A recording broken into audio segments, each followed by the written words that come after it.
Welcome back, everybody, to another episode of Big Apple Hockey. The Holy Trinity is all together right now. We're getting John Falkowski on in just one moment. And of course, I am, you know what? This is the third straight week that I have done this. I forgot to solo myself out for a minute. Oh, there we go. There is Mr. John Falkowski, but let's get you up in your corner where you are. Guys, I am, of course, your host, Mr. Mark Williams. And I am joined by the man who's been eating his favorite meal of the week, crow, Mr. John Falkowski. Oh, how pleasant of a surprise is this? Mr. Mark Williams giving himself a nice little pat on the back like I told him to. Well, I'll get into the pat on the back in a moment. And a man who is just rejoicing from seeing some good hockey as of late, Mr. Anthony Rolacro. Yes, but most importantly, rip to Jethro, Clark Gillies. You'll be missed. Yeah, it's not every day. I mean, we had it back during the summer when Rod Gilbert passed, but you get Hall of Famers. You realize how special your organization is, and the Islanders had a plethora around that time. And but before we actually get into that, I just want to say somebody said Chris Kreider was going to score 30 goals this year. I just want to keep doing that. Thank you for John for the shout out during the final buzzer. More on that later. But our lead story is just that. The Islanders say goodbye to Clark Gillies. He lost can I say it's a battle with cancer now? They announced that?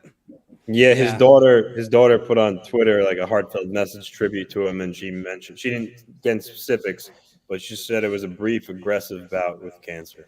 Yeah, and I have a friend of mine, I have several friends of mine that work over at UBS Arena, but I have a friend of mine that just saw him 2 weeks ago and said he was in good spirits right to the end.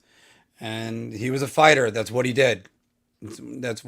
And amazing, amazing player. Clark Gillies, among all of his accomplishments, of course, winning 4 Stanley Cups, but he also created the Clark Gillies Foundation, which was a non-for-profit corporation that assists physically and developing or financially challenged children. Current and former Islanders honor Gillies. Matt Martin said, I think he epitomized everything that a New York Islander is. Brian Trottier said, I played some left field and second base. Clarky played third base and caught. It really wasn't fair. He was built like the Marlboro Man, V-shaped, scary, and what a ball player. And I love this. The only time that they ever fought, according to Trottier, was when Gillies said when Trottier would fight, he would yell at him and say, number one, you're an ugly fighter. And number two, if you hurt your hands, you're out for 8 weeks and I miss my bonuses. And Saturday night, before taking a question, I know he shall not be named, but former captain John DeVera said he was tremendous to me in my time here and obviously made a hell of an impact on and off the ice.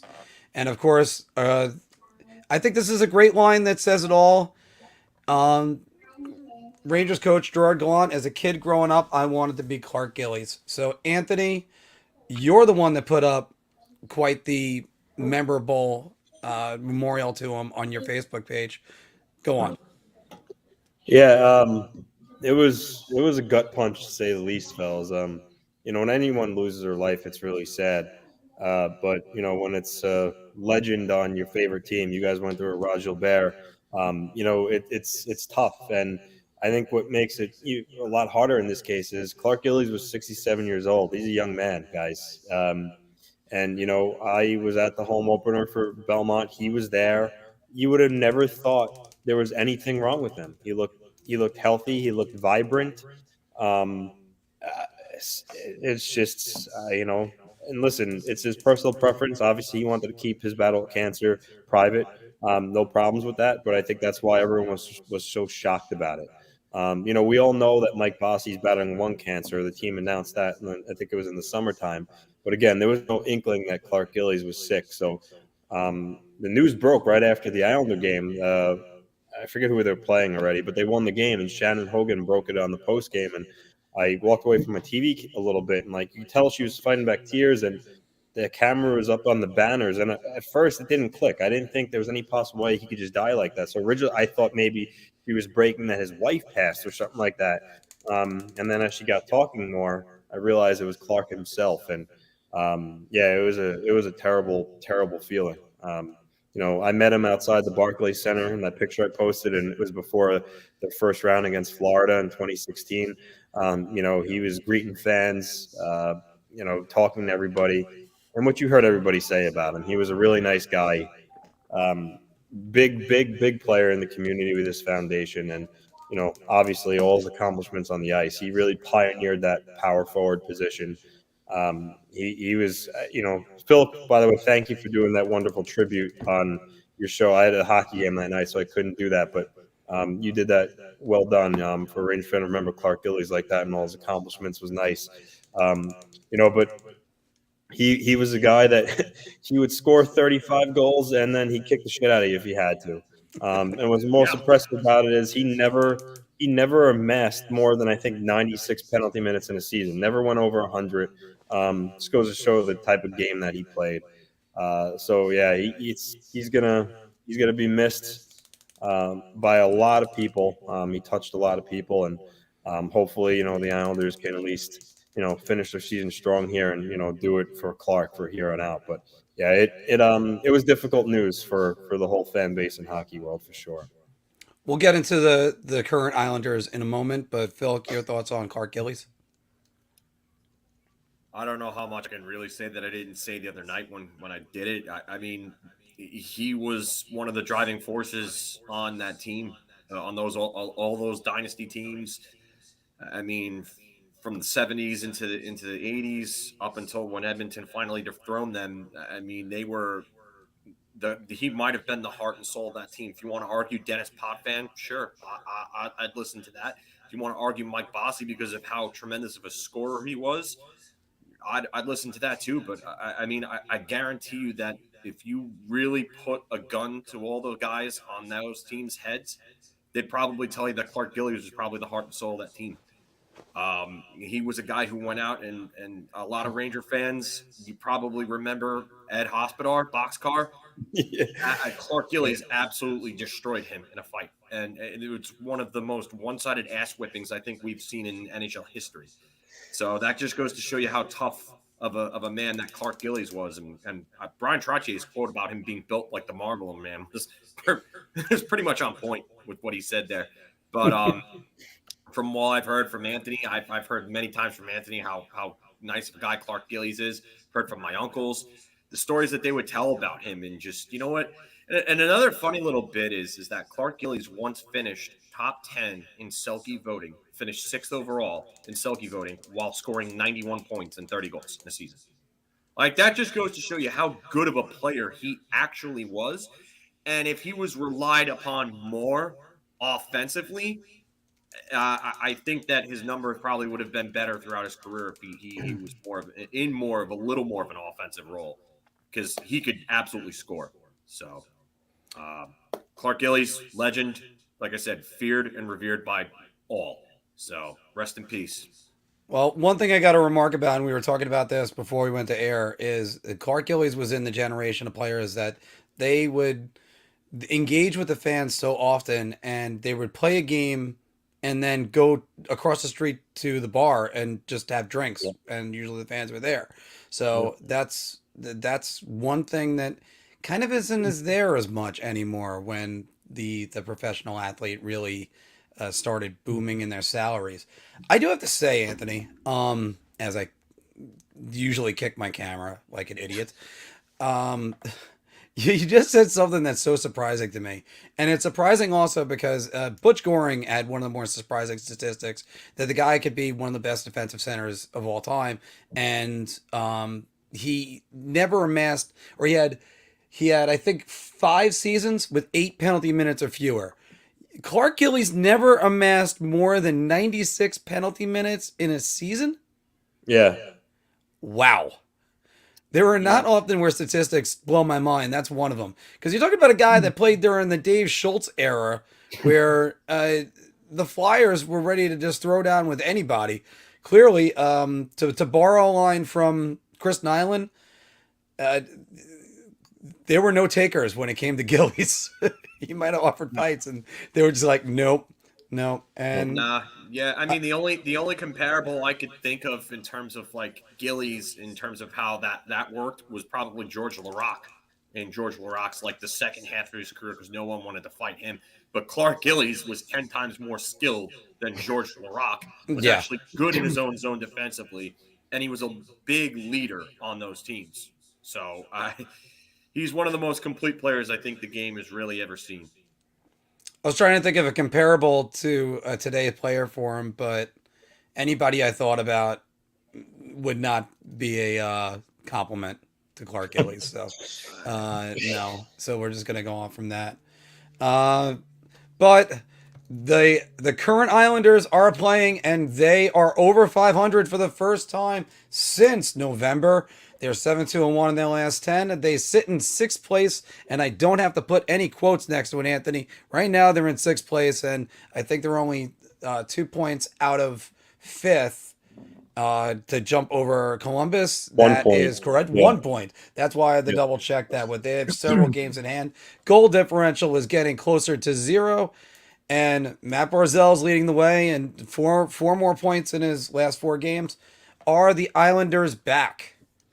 Well, one before just that one thing I didn't get to say before we finished on Gillies. I don't know if any of you guys know this, but he signed with the Houston Astros in 1972 and played minor league baseball before he played hockey. Just goes to show what type of athlete he was. I had no idea he played baseball. This is Wow. Yeah. Well, Yep. no. Actually, that is something. Unfortunately, I cut it from the quote from Brian Trottier. He said he was a great athlete. He could play every single sport: football, baseball, basketball, hockey, golf. He was just a pure athlete. Yeah. But unfortunately, I did not know about the Houston Astros thing. I know Brian Leach pitched in college or no high school. He had an 87 mile an hour and fastball. like We all know about Tom Glavine. Tom and how he Glavine, was yeah, Tom drafted Glavine. before Luke Robitaille and Brett Hall. So Right. I mean, there's a lot of guys that they're multi-sport athletes when it comes to you don't hear about the hockey player as much because the hockey player ends up just going playing hockey and then they don't talk about it. But Tom Glavine, yeah he's one of them. Yeah. But Anthony, are the Islanders back? Well, I'll put it this way: if you know they're 10-4-1 in the last 15 games. If this was the start to the year right now, they'd be at the top of the division like many people predicted.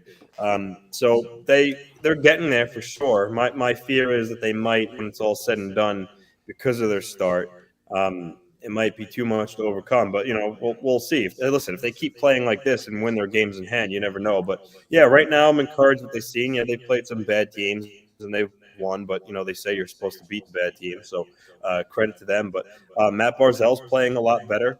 He's the points he's been accumulating.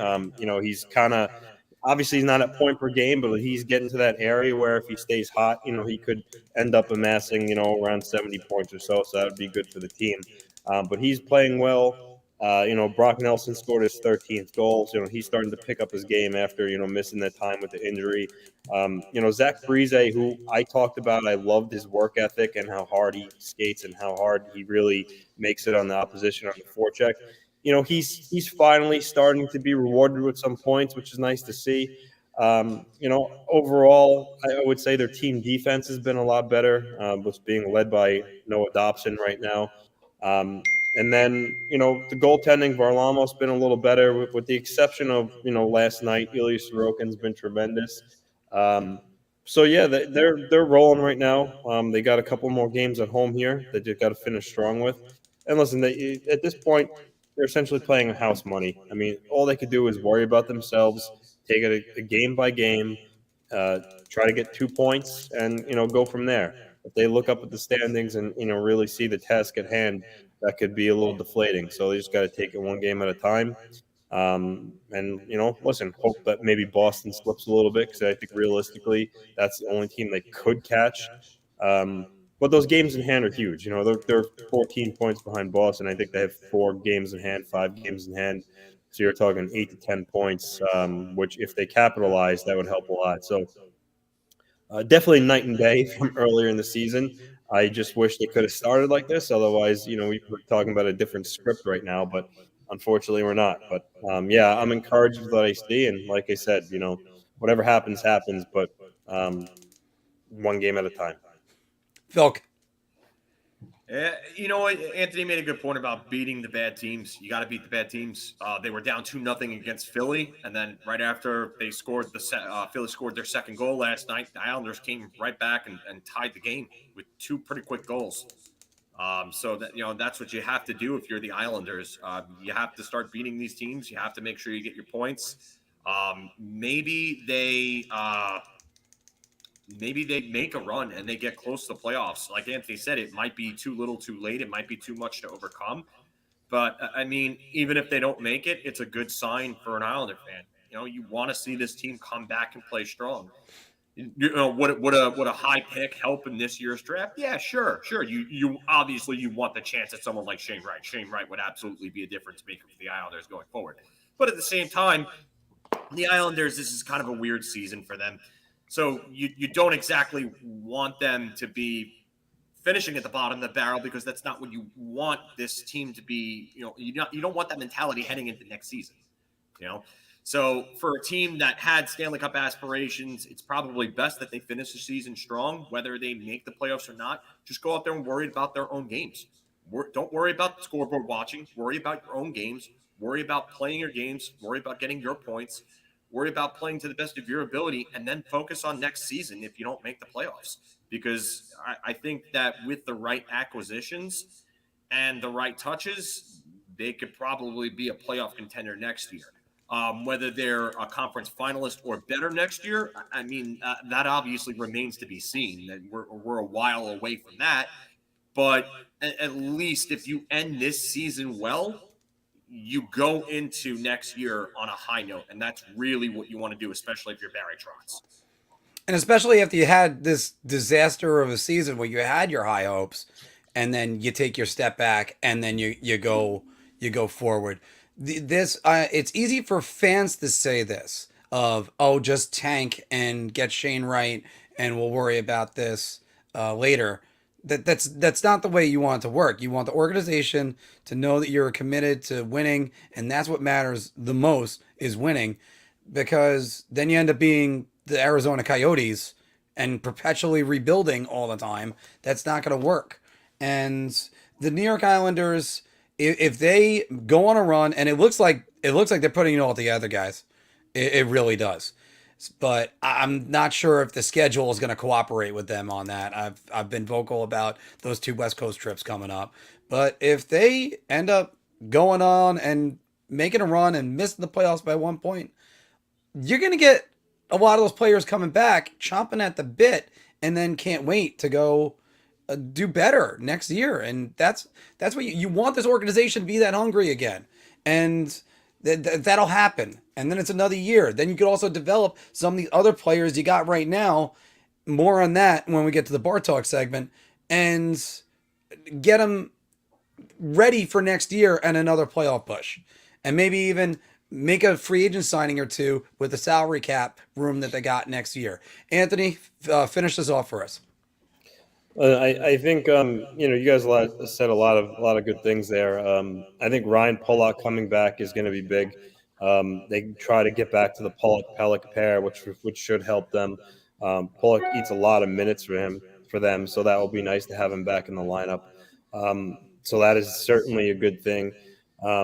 And it's just about more continuity. I think like, for instance, Trotz the other night, he scratched Oliver Wahlstrom because he didn't like a pass he made in the game against Arizona. He's too hard on him. And then, yeah, he is too hard on him. He sat him. He was back in the lineup last night.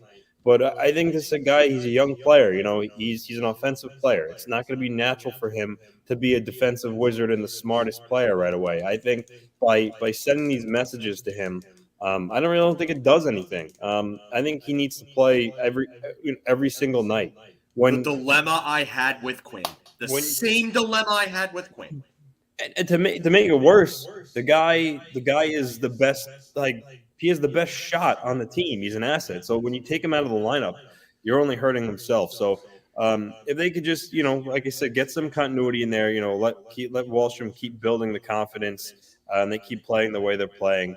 Let's see what happens. Put all the chips on the table, and wherever they fall, they fall. But I think though, if they can continue this play, I want to say, and I could be wrong because no one really knows Lou and what he thinks or what he does, but I think if they could get to at least like 5 points or so, or 6 points, maybe tops or less, out of a playoff spot by the deadline, I think he actually still might make an addition if they're that close. Anything more than that, I don't think it would make sense. But if they keep playing well and they chisel down this deficit they have to around, like I just said, 5 or 6 points, I think Lou Lamoriello may look to add to, really try to help them, because the mandate from the owners, they just spend all this money in arenas, win now.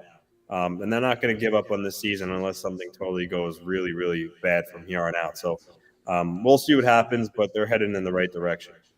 Well, it's good because nobody seems to be giving up on the season right now, from ownership right down to the stick boy. So what do you guys think? What are your memories of Clark Gillies? And are the Islanders back? Are they really for real? The way they're playing right now, not so much that they're going to make the playoffs. It's just, are they back to being a good team? I'm gonna say yes. They look like they're pretty good. So we're gonna get on that more in a little bit. Yeah. Another team is honoring their past this weekend, and we're gonna start with that. This week, the New York Rangers are going to hang Henrik Lundqvist's number 30 up into the rafters, and there's a lot less Ranger numbers that are still being retired, but they're starting to catch up. But first, let me start with this, and I'm going to start with you, John. What is your favorite memory when it comes to Henrik Lundqvist? One particular memory. Ooh, I've gotta give you the memory that I was there for. Game 6 of the 2014 Eastern Conference Finals and the save. And I was there with my friend Dan. It's funny because I always tell the story about that game, about how he made the save, and then they went to Alexei Kovalov, who stood up and got a great ovation, was wearing like a black and beige Columbia ski jacket, and got, like I said, a great ovation. He was neutral, got his ovation, and sat down. They went to him a little later in the game. He stands up, he rips the jacket off, and he has the 1994 Stanley Cup Finals shirt on. And between the Henrik Lundqvist save and the Garden absolutely shaking to its core after he ripped that jacket off, I said to Dan, I was like, we're winning this game, man. We're winning this game. And they won that game. And the save was a big, big part of that game. That's the noise in that building was deafening when he made that save. We couldn't even believe it because we all thought it was going to be like one of those EA Sports NHL goals where the puck pops up in the air and goes over the goaltender's back and goes in. So we all thought it was going to be one of those, and we were just ready for the disappointment. And the blocker just comes around, and we were just like, ah! Like and if Alex Goldberg, if you're watching, this is one of your favorites, and Anthony Rocco will absolutely know this one. And it would not go! Which is funny because he didn't say that in that moment. No, Anthony, do you? But he would always say that, and that was like the first thing that popped into my head. I was like, I would not know! Anthony, do you have a Lundqvist memory you want to share? I remember in his rookie year, him, Kevin Weeks. I remember as an Islander fan saying, "All right, well, the Rangers are really going to be in trouble this year," because Kevin Weeks, I didn't really think was particularly good anymore at that point, and we didn't really know what we were going to get from Henrik Lundqvist. So, when I first saw him play. And as, went on early in the year, I just remember saying to myself, the Rangers, to go from Richter to this guy, to strike gold, figures as an Islander fan. But I just remember at first kind of his unorthodox play, like his style. League hadn't really seen his stance, and it was a little different. And I just remember saying to myself, some of this guy seems that, he could be an elite goaltender in this league. And sure enough, he went on to be one. But, he was the backbone of the Rangers team. A lot of those years they were competitive. They really weren't as good as they should have been. It was because of him. He really drove that team. And as an Islander fan, have the utmost respect for him. He's a classy guy.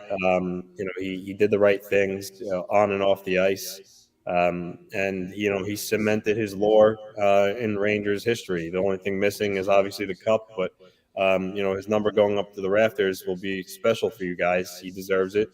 And it's just a shame that his career had to end the way it did, not on his terms essentially, but maybe it was all supposed to be that way, never playing for another team aside from the Rangers. So, but he had like I said, elite goaltender. I honestly kind of almost equated to Dan Marino was an elite quarterback. Yep. Never won the Super Bowl. Henrik Lundqvist is kind of the same way. Hey, I'm sorry to interrupt. No, go ahead. Mark, if you can, because Anthony just reminded me of it. If you can, Mark, go to my Twitter account. I think it's from either yesterday or the day before. It's a chart of all the goals saved above expected during Lundqvist's career. And you could see that Lundqvist is literally heads and shoulders above everybody else since the start of the salary cap era. If you can post that on there. I'll do it for the edited version on this, because after all, I'm going to give you my memory, and then I'm going to go further with what you said, and also what you said on the final buzzer featuring John Volkowski. More on that in a second. But Phil, when it comes to my favorite Henrik Lundqvist memory, it's 2 weeks before yours. It was Game 7 versus the Penguins. It's the armpit save.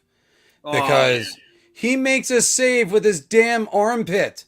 We could talk about a baggy jersey as much as he wants, but he closed the save down, and that's where you just had this. You're looking at this as a Ranger fan, knowing they've never beaten the Pittsburgh Penguins, the mighty Penguins.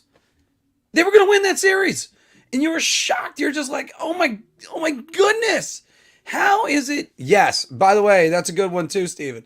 I mean, that's just, how is it even fathomable that they were able to do that? But they were able to come back and do that. And by the way, the previous year when they went down 3-2 and Lundqvist finished off the Capitals with 120 consecutive shutout minutes. This was the highest scoring team in the league with a 30 goal scorer in a 48 game season. And Lundqvist said, nah. Beat him 1-0, and then the Rangers beat him 5-0. That's just to go with on that. But one last question in honor of the Henrik Lundqvist retirement. Is the next retired number on this roster? Yes. What is it? It's 23. Okay. I didn't expect you were going to say 23. All right. Yeah. 23 is going to get retired, buddy. He's already got a Norris in 3 seasons. Mind you, Adam Fox has gone through 2 different head coaches, 3 different defensive coaches, Lindy Ruff, Jock Martin, and now Mike Kelly, I believe. Yep. For a 3rd defensive coach. Oh, no, Gord Murphy. Sorry, Gord Murphy, not Mike Kelly. But, yeah, 3 different defensive coaches, 2 different head coaches, and a Norris Trophy, and he's scoring about a point per game right now, and he's only going to get better. And we're going to go more into the Norris Trophy conversation in a moment. Anthony, is the next retired number on this roster? I mean, it might be. Fox the trajectory tells you it's heading that way. I would say he needs to win, probably a couple more Norris trophies, and not necessarily the Stanley Cup, but if he wins a couple more Norris trophies, and still plays at this rate, it's definitely possible, for sure. I'm going to look in the camera and try to say this with a straight face. Yes, CK20. No. After he wins the Hart Trophy this year and the Rocket Richard, they're going to make him captain, and he's going to lead the Rangers to multiple Stanley Cups. No, I would have to say, you know what, Phil? I thought it was going to be Shesterkin, but no, I think you're right. It's going to be Fox first. You know what? This is a good point about how, I don't think Greshner is getting retired. I think if they were going to retire Ron Greshner's number, they would have done it already. And Park has a chance, but I just don't know if they will, because Leach has already had that number retired. Yeah, but they did that with Bathgate, so it's not the end of the world. But it's, you know what, Phil, we wouldn't be in this situation if the Rangers respected their past nearly as much as the Islanders do. I mean, that's one thing I just want to gripe about for a second. right. You know what? As You're much as right. I want to say the Islanders kind of live in their past, at least they respected it. The Rangers were just going, no, we're not going to retire. The first number they retired was Rod Gilbert. They were in existence for 50 years. You didn't have any other great players? You didn't know? I think that just goes to show you, though, that how hard it is really to get your number retired. Teams, you should either have to be like win multiple cups on a team, or be like a lifelong player on that team and at least have been like one of the best players at that position in the league to really get your number retired. I mean, that's like Islander fans saying if the Islanders won the cup, that Josh Bailey should get his number retired because he's played his whole career on the Islanders and he's kind of up there on some of like the assists and whatnot. But no, I don't think that's the case. To get your number retired, you should like be elite or be a legend to your specific team. So I'm going to add one more to that, Anthony, and that's being a member of the community. And we talked about this before with Clark Gillies. Yeah. I'll talk about it with Adam Graves. Adam Graves did so much off the ice, was the heart and soul of those 90s Rangers teams. Yes, it did actually just the way you said it before about Clark Gillies. I think both of them were number 9. How about that? So there you go. It's you get those guys that they're in the trenches every single day. They're fighting, they're bleeding for their team. In the meantime, that's what gets the stars like Dennis Potvin, Brian Leach, Brian Trottier, Mark Messier, Alexei Kovalev, Mike Bossy. Not that I'm putting them all in the same breath, but all those guys won a Stanley Cup. And it's just at least one. So that counts. And that's what you need for those guys. So let's move on because we got a jam-packed show for you guys today. It really is jam-packed. So let's go on to now the current iteration of the New York Rangers. And by the way, after you watch one of the games, like the one tonight, check out the final buzzer with the man to my left, right over there, Mr. John Filkowski, for interactive New York Rangers talk. And check out his good, bad, and ugly reviews that are always going to be on our Facebook page.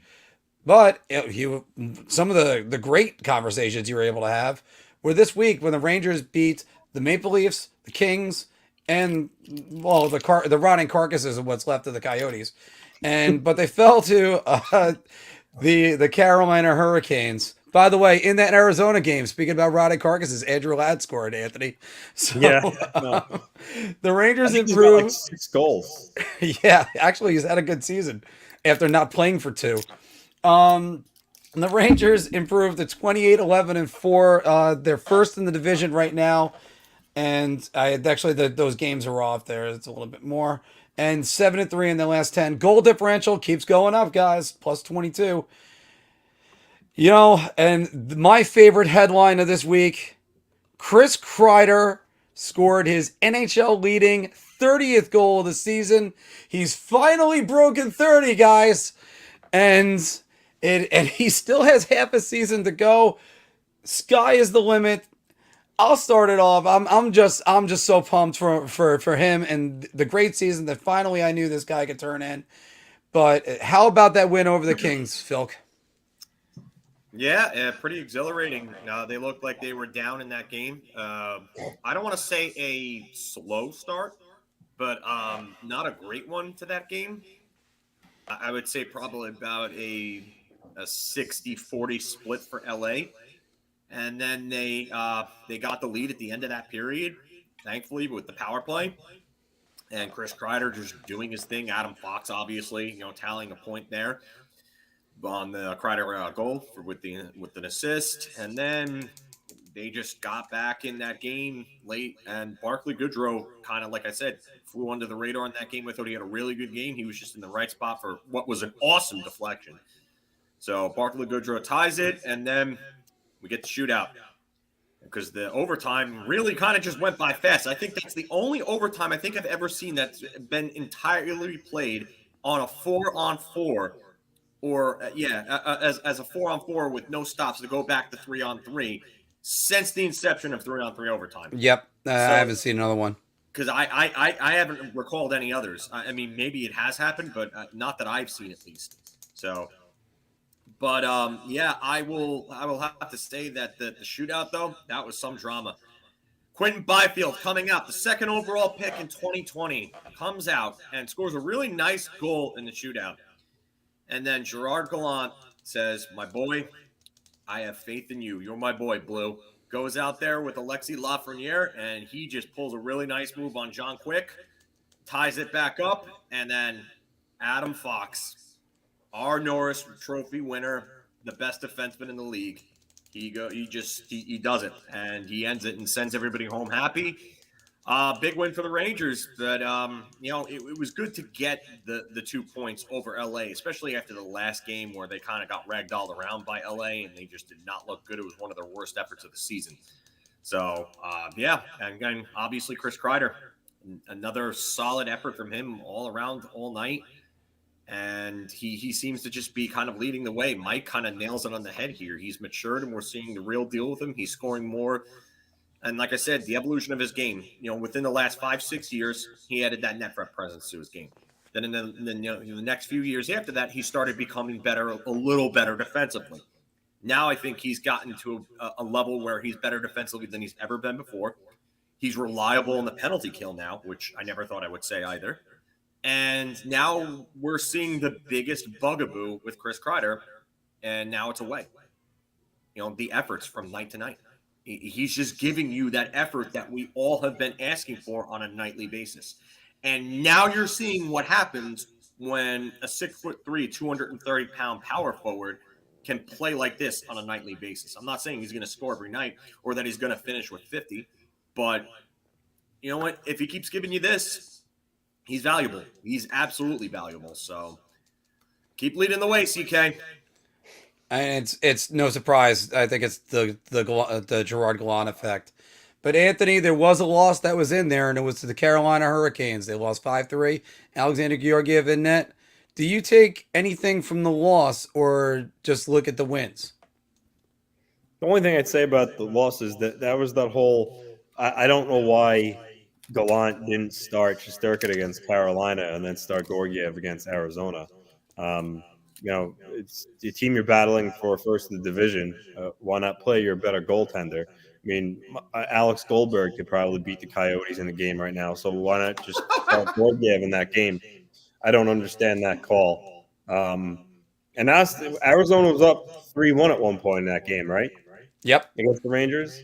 Yeah, it looked like it was gonna be ugly for the Rangers, but they stormed back. Similar how the Coyotes were hanging in there with Pittsburgh last night. I think it was 3-3 at some point. And the Penguins are like, "All right, we're done playing around with you," and they blew them out of the water after that. But no, I mean, listen, they were down against the Kings for a little bit, but they came back. They found a way to get a win. Same thing with Arizona, and that's what you have to do. I mean, you're not going to win every night, but. And don't get me wrong, LA is not even close to being in the same bag as Arizona. LA is actually a really good team, but it's still the Rangers are the better team than LA. You expect, especially at home, you want them to win that game, and they end up doing that. So, good on them. And as for the loss against Carolina, it is what it is. You're playing your backup goalie against a high-powered offensive team. No shame in that.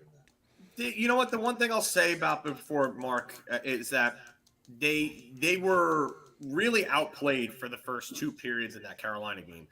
But boy, did they ever outplay Carolina in that third period. And they showed they showed that Carolina has weakness and has a vulnerability and has an opening in which you can really damage them in. So, yeah. I was going to say, Anthony's probably going to be telling a spooky story the way the lighting was starting to work for him. But now it's nice and bright in his area. But this team, you know what? The comeback in the third, that is a game. There's so many times, Phil, that this year I can't help but look at the New York Rangers and go, last year they lose that game. Last year they lose that game. You don't see that as much now. And what's the difference? Something almost since the genesis of this podcast. Gerard Gallant. That's it. That's the difference. And he's going to be mentioned in for Coach of the Year. By the way, rookie Braden Schneider, he's been fitting in pretty well. Almost a little bit too good. There's this quote this week. Some praise for him from his contemporary, Jacob Trouba, saying, Yeah, until he takes my job, well, then we got issues. But just the attitude he brings to the game, and this kid, he's young and he's got a bright future. So you got to love what you're seeing out of the Rangers youth. So what do you guys think? The Rangers are, I mean, I'm running out of words to describe them. I'm not sure if they're going to win the division because I keep predicting the Pittsburgh Penguins, who are now 1 point behind them still. It's just going to be, yeah, it's they need to get to be play a full 60 minutes, but you know I don't what, think I highlighted Phil, that. you what? I don't think I highlighted that. Did somebody else? Maybe Anthony did. I meant to click down and I clicked the comment. Oh, well, it's actually good that you clicked that. So It was actually quite appropriate because Phil mentions this. There's two things Phil has mentioned in a lot of his final buzzers, and let me see if this rings familiar to everybody that's been watching. It's they don't start on time, but then Gerard Gallant makes adjustments. Either those, it's fine to not do that if you're making adjustments. David Quinn didn't make adjustments. David Quinn was like the captain of the Titanic. He was always like, it's fine to a point, but if this keeps continuing and they get into a playoff series and they do in the playoffs, it's going to come back to bite them. So that's why you got to fix this issue sooner than later. But so, what do you guys think about the Rangers? Where are they going to finish in the division? Who are they going to play in the first round? Because it's pretty safe to assume they're probably going to be making the playoffs. So. Knock on wood, it's been 5 years, 5 long years. That would be an epic collapse. Yeah, I mean, hell, the last time the Rangers were in a playoff game, I met my ex girlfriend. So that's how long it's been, and I've been single for a while. Throw it all down in the comments below, and make sure you like, share, and subscribe. But today, we're doing our midseason awards because most teams are at the 42-43 game point, except for, of course, the Islanders, who the NHL gave an extended vacation to. So we have our NHL midseason awards right here. And we're going to start with the Rookie of the Year, called the trophy winner. And the first person to turn to is Mr. Anthony Luraco, who is your Rookie of the Year. Trevor Zegras, Anaheim Ducks. I flipped these two. Give me 1 second. Wow. My bad. All right, and all right, there we go. Trevor Zegras, just as the way we planned. Anthony, go on. Why Trevor Zegras? Well, I know Lucas Raymond leads the rookies in scoring, and he's been fantastic. I chose Trevor Zegras just because, Troy Terry has been powering the Ducks really, but Zegras has been right there behind him. And for a rookie like him to just have the creativity to do some of the stuff he pulls off during the games. We also the goal with Milano, but not just the other subtle passes he makes and just the way he stick handles and skates. He skates like someone who's a 10-year veteran with confidence out there. He reinvigorated the Ducks. It could go. Listen, it could clearly be Raymond. It could be Seider too. This one's really kind of like a toss-up, but I just decided to go with Trevor Zegras. Philk, who is your Rookie of the Year? Lucas Raymond. And if you look at it, Raymond, I know he's played more games, and then he has only a few more points than Zegras. He played about 4 more games, 3 more points. Trevor Zegras is a -11 on a better team. Lucas Raymond is an even rating, and I know that plus minus is not a great a great way to talk about defensive players, and I'm not even gauging defense by this. But the fact that Lucas Raymond is the leading scorer on his team, has a better rating on a worse team, and is really the driving offensive force when you can argue that Trevor Zegras isn't the driving force in Anaheim. To me, it's a no-brainer for Lucas Raymond in this argument. The other guy that I would probably have Zegras at third for me. The other guy that I would talk about if I'm if I'm talking about Calder votes, would probably be Moritz Seider, because Moritz Seider plays top pairing minutes in Detroit. And that's ridiculous how good he's been playing 22 minutes and 30 seconds a night. And he's only a -1 on a bad Detroit roster while scoring at over a 40-point pace for a defenseman. That's amazing. Well, I guess that brings me to my rookie of the year, who is Moritz Seider. But I guess I don't have to say anything now. What a way to go. Moritz Seider was my rookie of the year pick to start the season, and he's going to still be there in the middle because, yes, he's getting top pairing minutes, and also to get 26 points from the back end is phenomenal, especially for a first-year player. So we're going to be moving on slowly to there, because after all, for some reason, I'm getting blurry and I just lost Anthony. Hold on. Let's see if this. Yeah, I don't know what happened to Anthony. Yeah, there we go. At least I'm not blurry anymore. It looked like an Elizabeth Taylor fragrance commercial. We got Anthony back, which is what matters. My iPad died. I had to. I'm sorry, my laptop died. I had to switch to my iPad. All right, I'm just booting this from the stream. Although I can't. I don't understand why it's not doing that. All right, so we'll just leave it right there. By the way, Anthony, mine was Moritz Seider. Good thing that Phil took all my time. All right, to the Vezina Trophy winner, Phil. Got to start with you. It's got to be one man. It's Igor Shesterkin. He's the league leader in save percentage. He's second in goals against, only because of these last couple of games. But and if by 0.01. Yeah, by 0.01. And then not only that, but goals saved above expected. Igor Shesterkin leads the NHL by a landslide. And he's doing it with a defense corps that includes defensive liability Keandre Miller in it, because he's just been atrocious as of late. Jacob Trouba, who's been up and down this season. Only one really solid, steady pairing.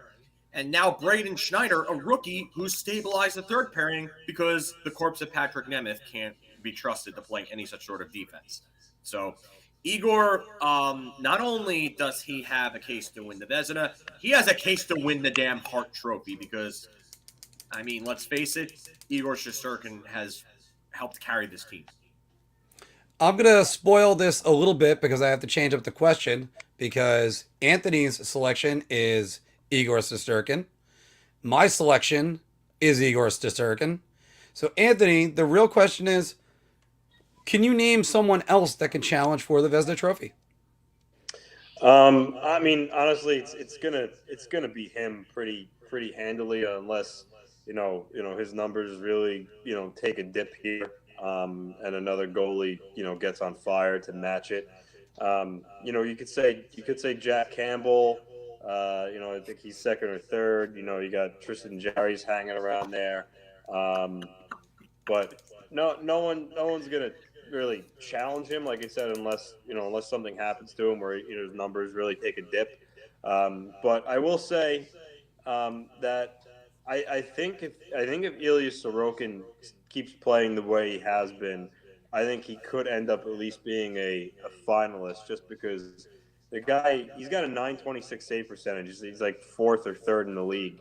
And he's got 4 shutouts, which is only one off the league lead of 5.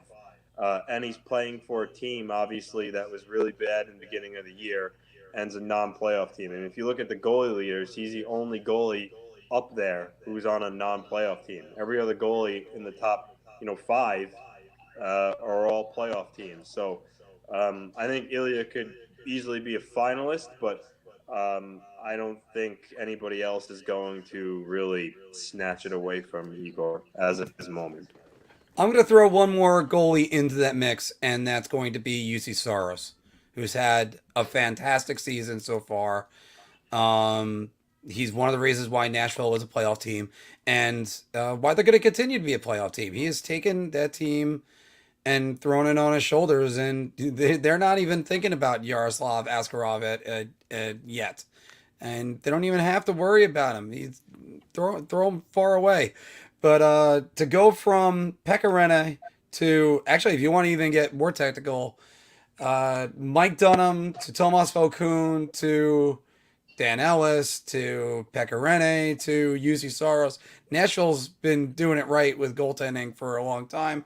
Part of that's to do with the goaltending coaches that they had before, and of course Barry Trotz when he was coaching there, because Mitch Korn always did a great job with those guys. We're not going to agree on all three for the Norris Trophy. And Philk, actually, you know what, Anthony, let me start with you. Who do you have for the Norris Trophy, since I actually have the right one down for you on this one? I'm going to throw a little bit of a monkey wrench into it, though. I originally said Cale Makar because I think he might score 30 goals. But Son bitch. I would say Adam Fox, but just because I don't think they're going to give it to him again. I mean, the last person to repeat, I think, was Lidstrom, and a lot of guys. And I think for him to repeat, he would have to far and away be better than the other guys in terms of points and other things. And there are a lot of guys that are in his range. So that's why I'm not saying Fox, but I'm going to go Roman Josi, honestly. Roman Josi has 43 points. I think he's a lot better in his own end than Cale Makar is. I think Roman Josi, for my money, is probably the second best defenseman in the league. I know Hedman's up there with points as well, and we all know about him. But I think Roman Josi on a Nashville team who's not surrounded by as much talent as some other teams are, like Cale Makar has a lot more talent around them in Colorado. Adam Fox has a lot more talent around him in New York. Roman Josi, it's not really the case with him, and he doesn't get much national attention because he plays in Nashville, but he's honestly a special player to watch because he could skate really well. Not as good as Makar, but he could skate. He's good in his own end, and he can put up the points as evident. I think he's got 13 goals, so even for him, he has an outside shot of maybe scoring 30 if he got really hot, but at the very least, he's going to be over 20. So I think Roman Josi should get recognized, but ultimately, I think Cale Makar is going to get it because just the flash in his game. I've said before, I think the Canadian press is going to make Cale Makar the Norris Trophy winner, no matter what. They want to give this to Cale Makar, and they almost gave it to him last year in an injury-shortened season. I'll go to me first. Actually, you know what? No, Phil, going to you. I'm going to keep the order the way it is. I've got to say Fox. You know what? For all the talk about Cale Makar has a better lineup around him than Adam Fox does. Cale Makar and Adam Fox, despite the fact that Cale Makar plays about 50 seconds more per game on the power play than Adam Fox does, starts 67% of his zone starts in the offensive zone as opposed to Adam Fox's 54%. And the fact that Cale Makar does not play almost any penalty killing time during the game. He plays about 51 seconds of penalty kill time. And Adam Fox and Cale Makar are on pace for the same exact amount of points, 88 points. So if you want to talk about goals, okay, fine. Goals, Cale Makar is easily the best goal-scoring defenseman in the league. No one would argue that. But are goals everything in terms of MVP voting? If that's the case, then Chris Kreider should be the MVP frontrunner right now. Yes! I mean, I love the reaction, but it's true, though. So Fox, to me, is not only, just like Roman Josi, he's leading his team in scoring, despite the fact that he plays with Mika, Zibanejad, and Artemi Panarin. And let's just put a little focus here on some numbers, because I know Steven will probably like this one because I see him in the chat. Chris Kreider, out of his 30 goals, you know who's assistant on 18 of them? Adam Fox. Adam Fox. So the problem about factoring into his team's offense, Adam Fox is more important to his team's offense than Cale Makar is to his, because Nazem Kadri and Nathan McKinnon are both top scorers in this year. Adam Fox is the only Ranger in the top 12 in scoring. And Adam Fox is 11th in scoring. So give me Adam Fox. And if I had to pick a number 2, it's Roman Josi, because I could see Roman Josi winning it because of what Anthony was saying. Roman Josi leads Nashville in scoring, despite not having nearly the talent around him. So I don't even want to hear about Cale Makar as a runner-up. Anthony, I'll you take first. Roman Josi. Yeah, you first before I go to me. My problem with the Norris Trophy has always been it's never about, at the core, the best defensive defenseman. It's essentially, in my opinion, a trophy they give to the highest scoring defenseman. Yep. And that's just the truth. And what Steven just said above, Fox won't win because he won it last year.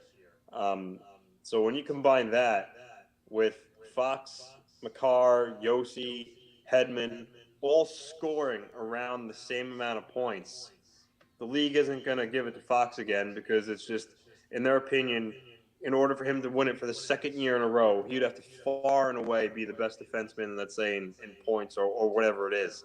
And unfortunately, that's not going to be the case, because you're going to have a guy like Cale Makar who might score 30 goals. And then you might have Roman Josi, who finishes with the same amount of points or maybe a little less than Adam Fox. Look at the comment down there. So Tyson Barrie led the NHL in points last year by defenseman. He ended up winning it on the last game of the season, but he was snubbed. The difference between Adam Fox and Cale Makar is that both the eye test and the analytics tell you that Adam Fox is a far superior defenseman at actually playing defense. So for me, I get it. If we're taking our picks, this would be my pick. Yeah. But do I think Cale Makar is going to win it? Yeah, there's a good chance that Cale Makar ends up winning it because of the things that you're saying. yeah, I'm gonna go slightly with what we're saying, and also I guess I'm going with the Oscar theory. They usually don't hand out an Oscar 2 years in a row to somebody unless haven't it's since Tom Lindstrom. Hanks in the mid-90s. Haven't since Lindstrom. Yeah, so not since Lindstrom.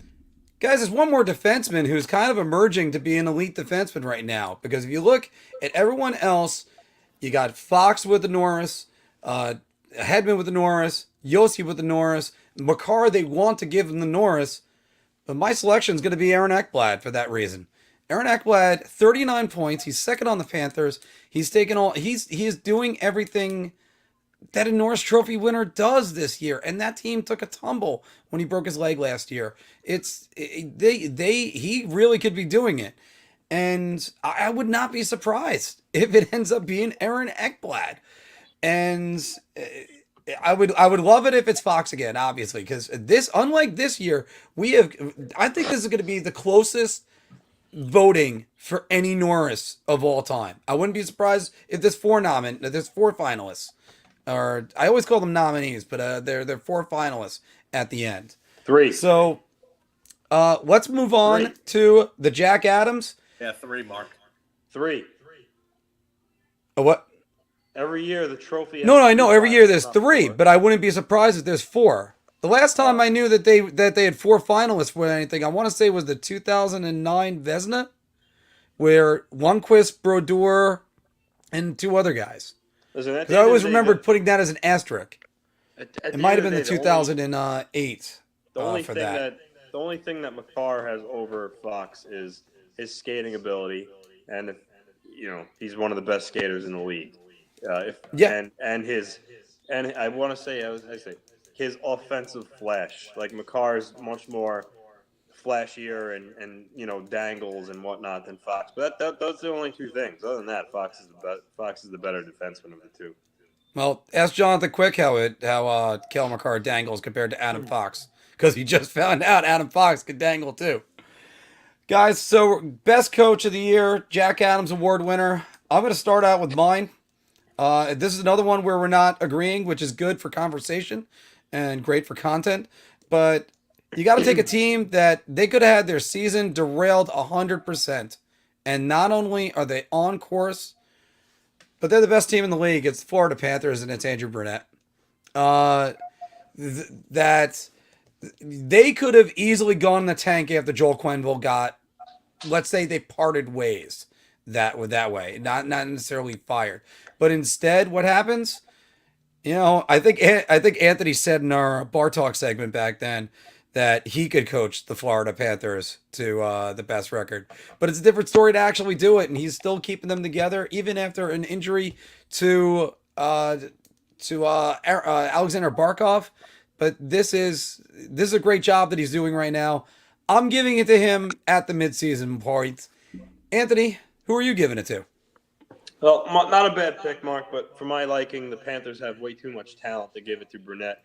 I am going to go with Dallas Eakins of the Anaheim Ducks. This guy, no one had the Ducks where they are in the standings. Everyone thought they were going to be a poor team again. They're 4 points out of first in the Pacific Division. And yeah, they have Troy Terry and Trevor Zegras, but if you look at it, it's not like they're being carried by, like John Gibson's a good goaltender, but his save percentage is only .919. So it's not like, they're being carried by their goaltender or they have these plethora of stars. Outside of Terry and Zegras, you have an aging Getzlaf. Albeit still pretty good, but not nearly the player he was. Silverberg's not really good this year. I mean, Henrik, Comtois. So they don't have a cast of stars on that team. And he's got a lot out of them. And to do that with such a young team, to me, is impressive. Yeah, I could give it to Gallant again. He's doing a fantastic job. Or Sullivan. Sullivan's been fantastic for the Penguins. But when I look at that Ducks roster and seeing where they are in the standings and how they're contending for first in that division, I couldn't steer away from Eakins in the end. By the way, we're going to do a NHL doppelganger segment, and eventually we're going to get around to that. But the guy I always say Dallas Eakins looks like is David Tennant, the former Doctor Who. If you ever, I'll put a picture of the two of them side by side when we do the editing for this. Philk, your coach of the year. I'm going to make the homer pick. I got to go with Gallant, just because of the fact that they didn't know this team wasn't expected to be as good as it was.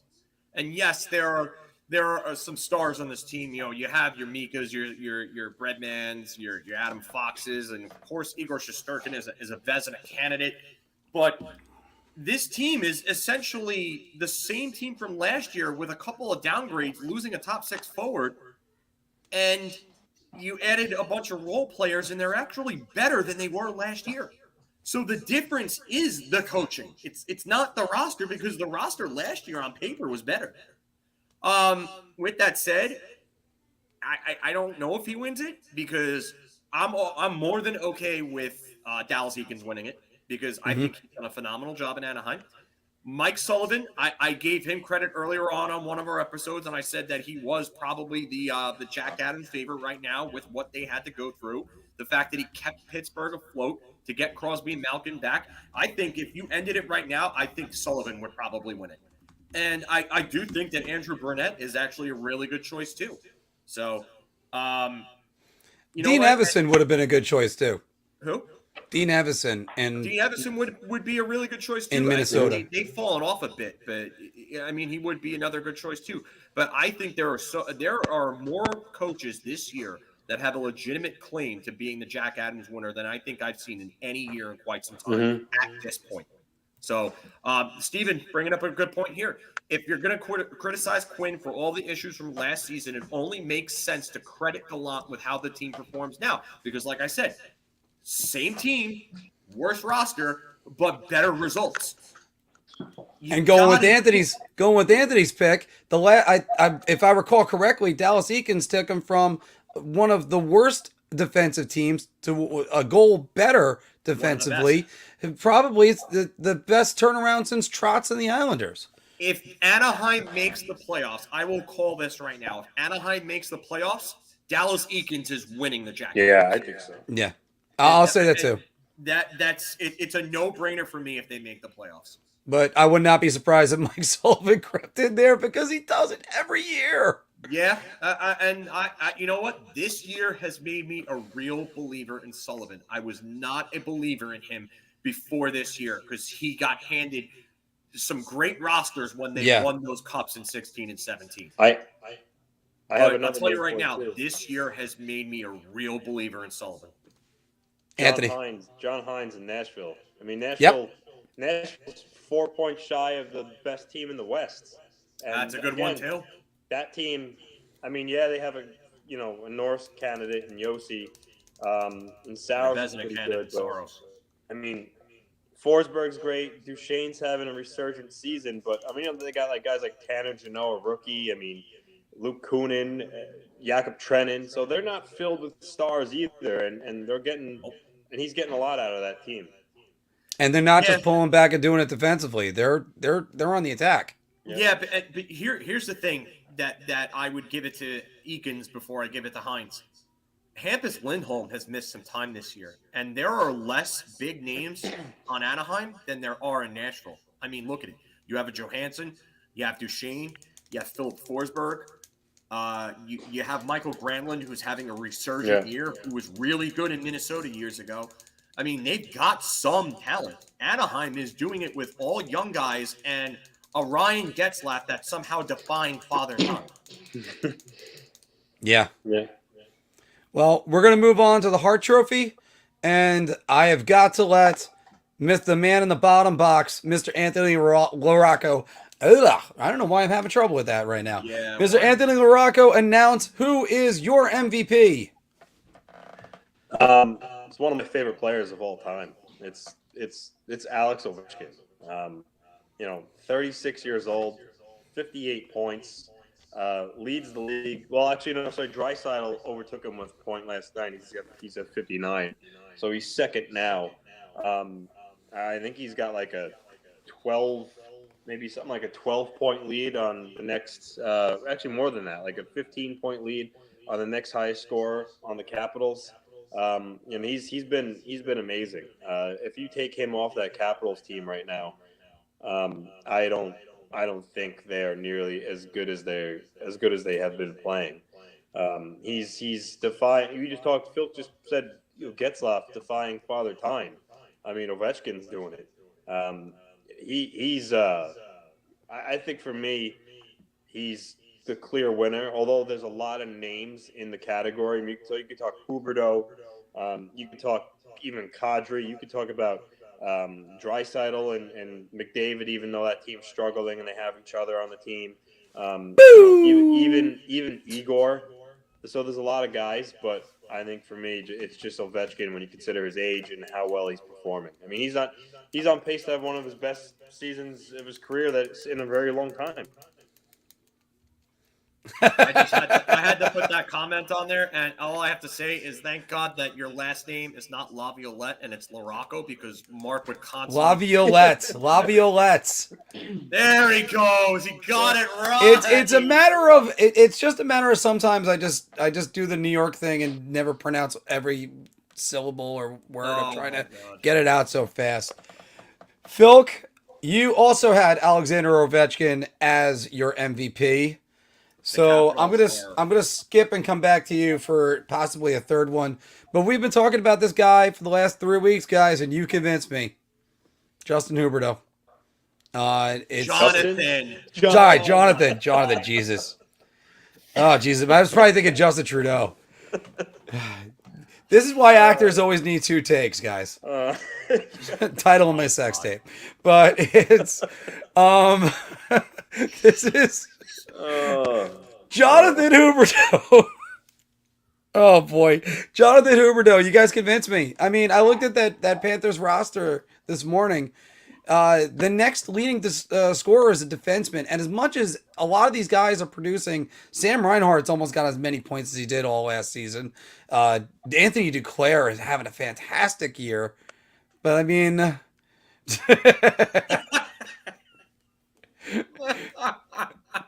And I enjoy all 8. All right, good. All right, I hope that would be the case. But Jonathan Huberdeau, he's playing the part of the MVP. I mean, I would not be surprised if people look at him and just think, where would this team be without him? I just don't know. So Justin Huberdeau of the Carolina Panthers. Oh boy. 8 is generous. The great part about that is, just own your mistakes. Own your mistakes in life. This is why we are Big Apple Hockey, because we have fun with this stuff. We just go with it. All right, but Phil, so again, yours was Alexander Ovechkin. Make a case for anybody but Ovechkin or Huberdeau. Wow. I could make a case for Igor Shesterkin. Go ahead.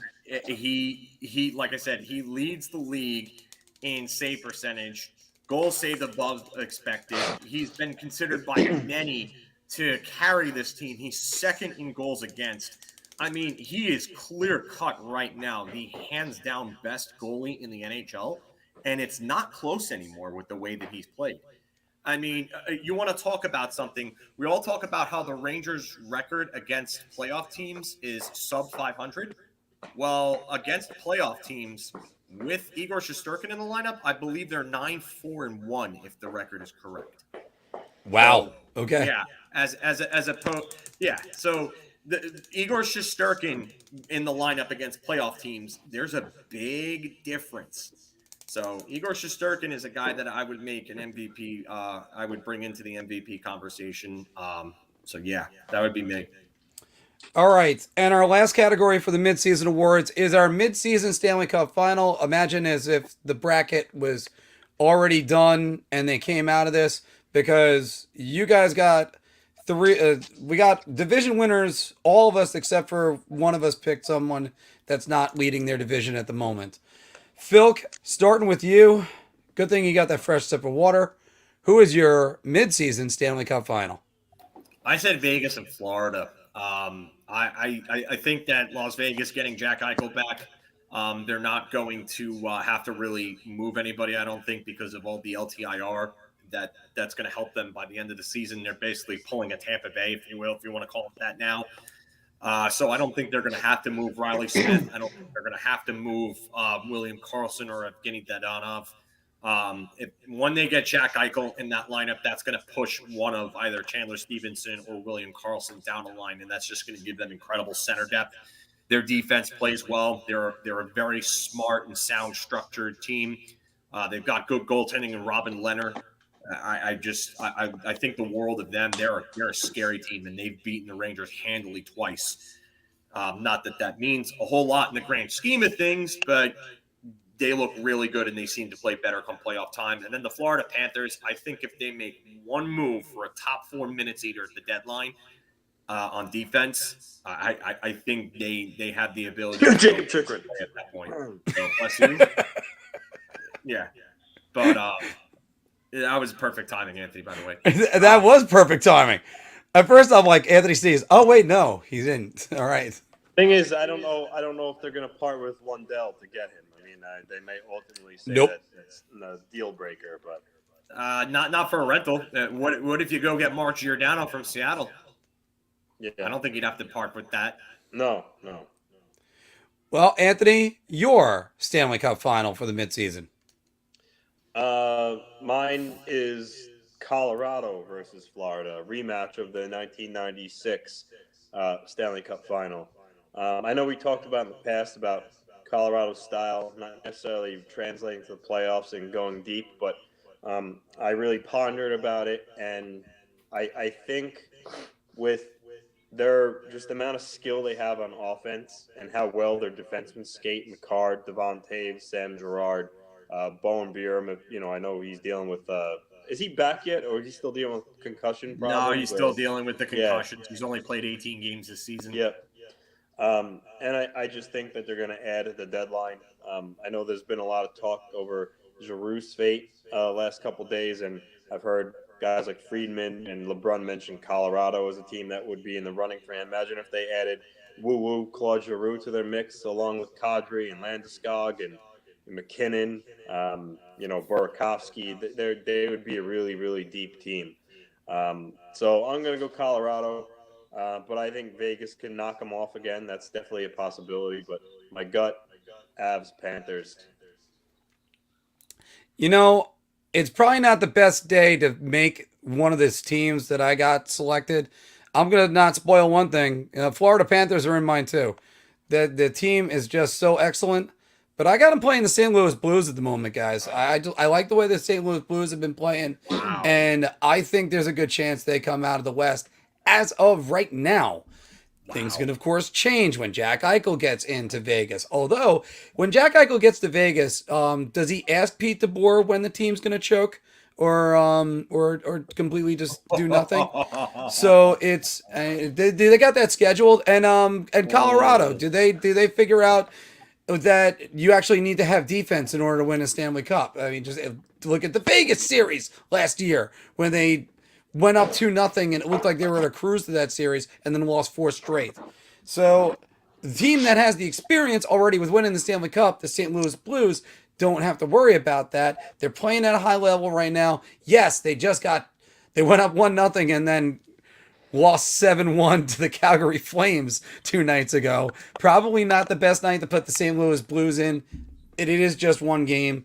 It was the end of a road trip. They were going through Western Canada, and they were just looking to get it done.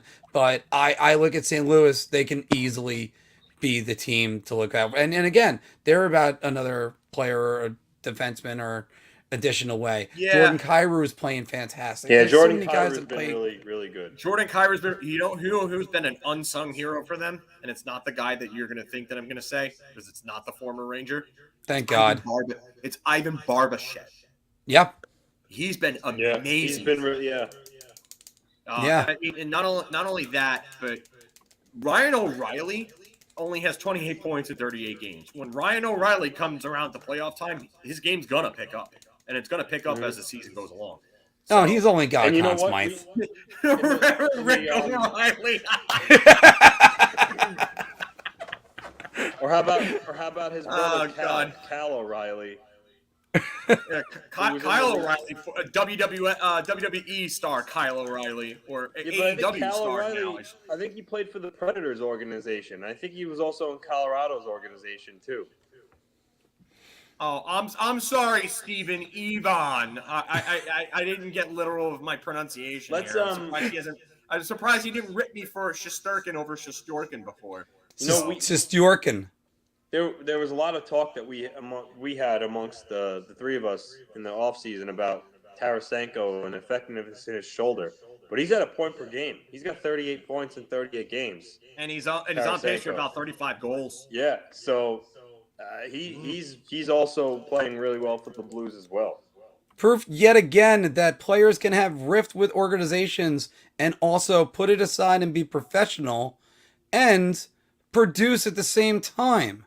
Hi, Vitaly Kravtsov. We hope you come back to New York. and yeah, they're going to need you in a month. So don't worry, Dryden Hunt ain't taking your job this time around. So guys, as I said below, throw your midseason award winners, put them all down in the comments below. And like I said, we got a jam-packed show. We're going to try to do a very quick bar talk for you guys and then get right to Q&A. So let's get on that. Hide the ticker. Hide of that. And there we go. I'm going to take a shot on this one. I'm going to say beer. I'm buying everybody around on this. Oh my God. And that's still from my reaction of Bryce Harper. Sorry, Taylor Hall is the Bryce Harper of hockey, which he is. You like all the talent and all the numbers. So freaking what? Anyway, welcome back to Big Apple Hockey Bar Talk, where we gauge NHL topics based on our choice of drink. Are you so confident that you're buying everybody around? You're not feeling that confident. You just need a shot. Oh, so. I'll take a beer. But we're going to start with the New York Rangers and the rumor that's been going around heavily lately. The New York Rangers will reacquire JT Miller. Philk. I'm going to say shot because I don't think it's happening. Larry Brooks hasn't reported a word about it. And I think someone in the Vancouver organization is trying to drive up the price for JT Miller because I don't think teams want to pay for a guy that has 1.25 years left on his deal. And I think that with the way that he left this organization, and the supposed rumors about him being a problem in the locker room and him showing up to practices hungover and whatnot. Chris Drury was the assistant general manager there. So, yeah, I don't think they want to reacquire him. I think there's something going on in Vancouver that's leaking out information to kind of drive the price up. Anthony. Shot. I think he will be traded. Rutherford was actually kind of like non-committal when talking about him. Before his introductory press introducing a new GM. I think he will be dealt, but I don't necessarily think he's going to be going to the Rangers. Honestly, I could see JT Miller being a good addition for the Penguins. I think he would help them amongst other teams, but I don't think it'll be the Rangers. That's a great thing, Anthony, because I think he would be good for the Penguins or possibly for, say, I'm trying to think of a different team to go back to. I think he'd be good in Washington, too. There's another one. All right. Because especially Washington hasn't had their full roster yet at all this year. And I'm going to go shot, too, because the JT Miller I remember was lost defensively. Python, that wouldn't be a bad one. Sorry, Core. I think it makes a lot of sense. Actually, it was on Frank Saravalli's podcast that his broadcast partner was saying that he thinks JT Miller to Boston is the best fit. So, yeah, it's also because it's not going to fill what the Rangers need. Yeah, they could use a top line right wing, but still, who knows if Kakko is going to do that? They could use somebody that's going to go on the Panarin line. Who knows if Kakko is going to do that? They could use, I might be saying that a lot right now, but I think the Rangers' biggest need is still 3C. So we'll see about that. We're going to move on to the New York Islanders. And, I never started the timer on that one, guys. I'll start doing that one now. We're going to move on to the New York Islanders. And the Islanders should keep Noah Dobson as the number one power play quarterback when Ryan Pullock returns. Anthony, that's your beat. Noah Dobson, as we talked about, he's really starting to have his coming out party. He's on pace for like a 35, 40-point season. He scored last night. He's been getting the assists, active in the offensive zone, and their power play has actually not been as dreadful. It's been much improved from earlier in the year. He doesn't have the shot that Ryan Pullock has, but I think he looks poised back there, and you need to leave him on. Now, Ryan Pullock, he's one of the Islanders' best defensemen. He's got a great shot. So I'm not saying he shouldn't play on the power play. He absolutely should. But I just think for continuity, they should leave Dobson on that first unit. Okay. Phil. I'm buying everybody around on this. I've said this in the past. Ryan Pullock is a very good trigger man because he has a triple-digit shot. But what he's not is a power play quarterback. Noah Dobson is a power play quarterback. And I think he's got a good enough shot to be a dual threat there when Ryan Pullock is more of, like I said, a straight-up trigger man. So keep Noah Dobson there. And if you want to use Pullock as a trigger man, okay, fine. Barry Trotz will have to work that. I'm going to buy everybody around on this one too, because also I think Noah Dobson's arrived.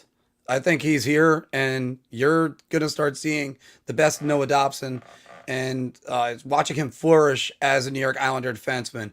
He's better. He's a better passer. He's a better decision maker than Ryan Pullock. Better skater. And you know what? Pullock's got the shot, but that doesn't make you a quarterback. Brian McCabe is one of the few people that can pull that off. So, moving on. Nazem Kadri will get Selke consideration. Mr. Filkowski. I'm going to go beer here. It depends on what you mean by consideration. Are we talking a finalist or are we talking top 10 voting? Because this is kind of... I believe that means finalist. All right, I'm going to say beer.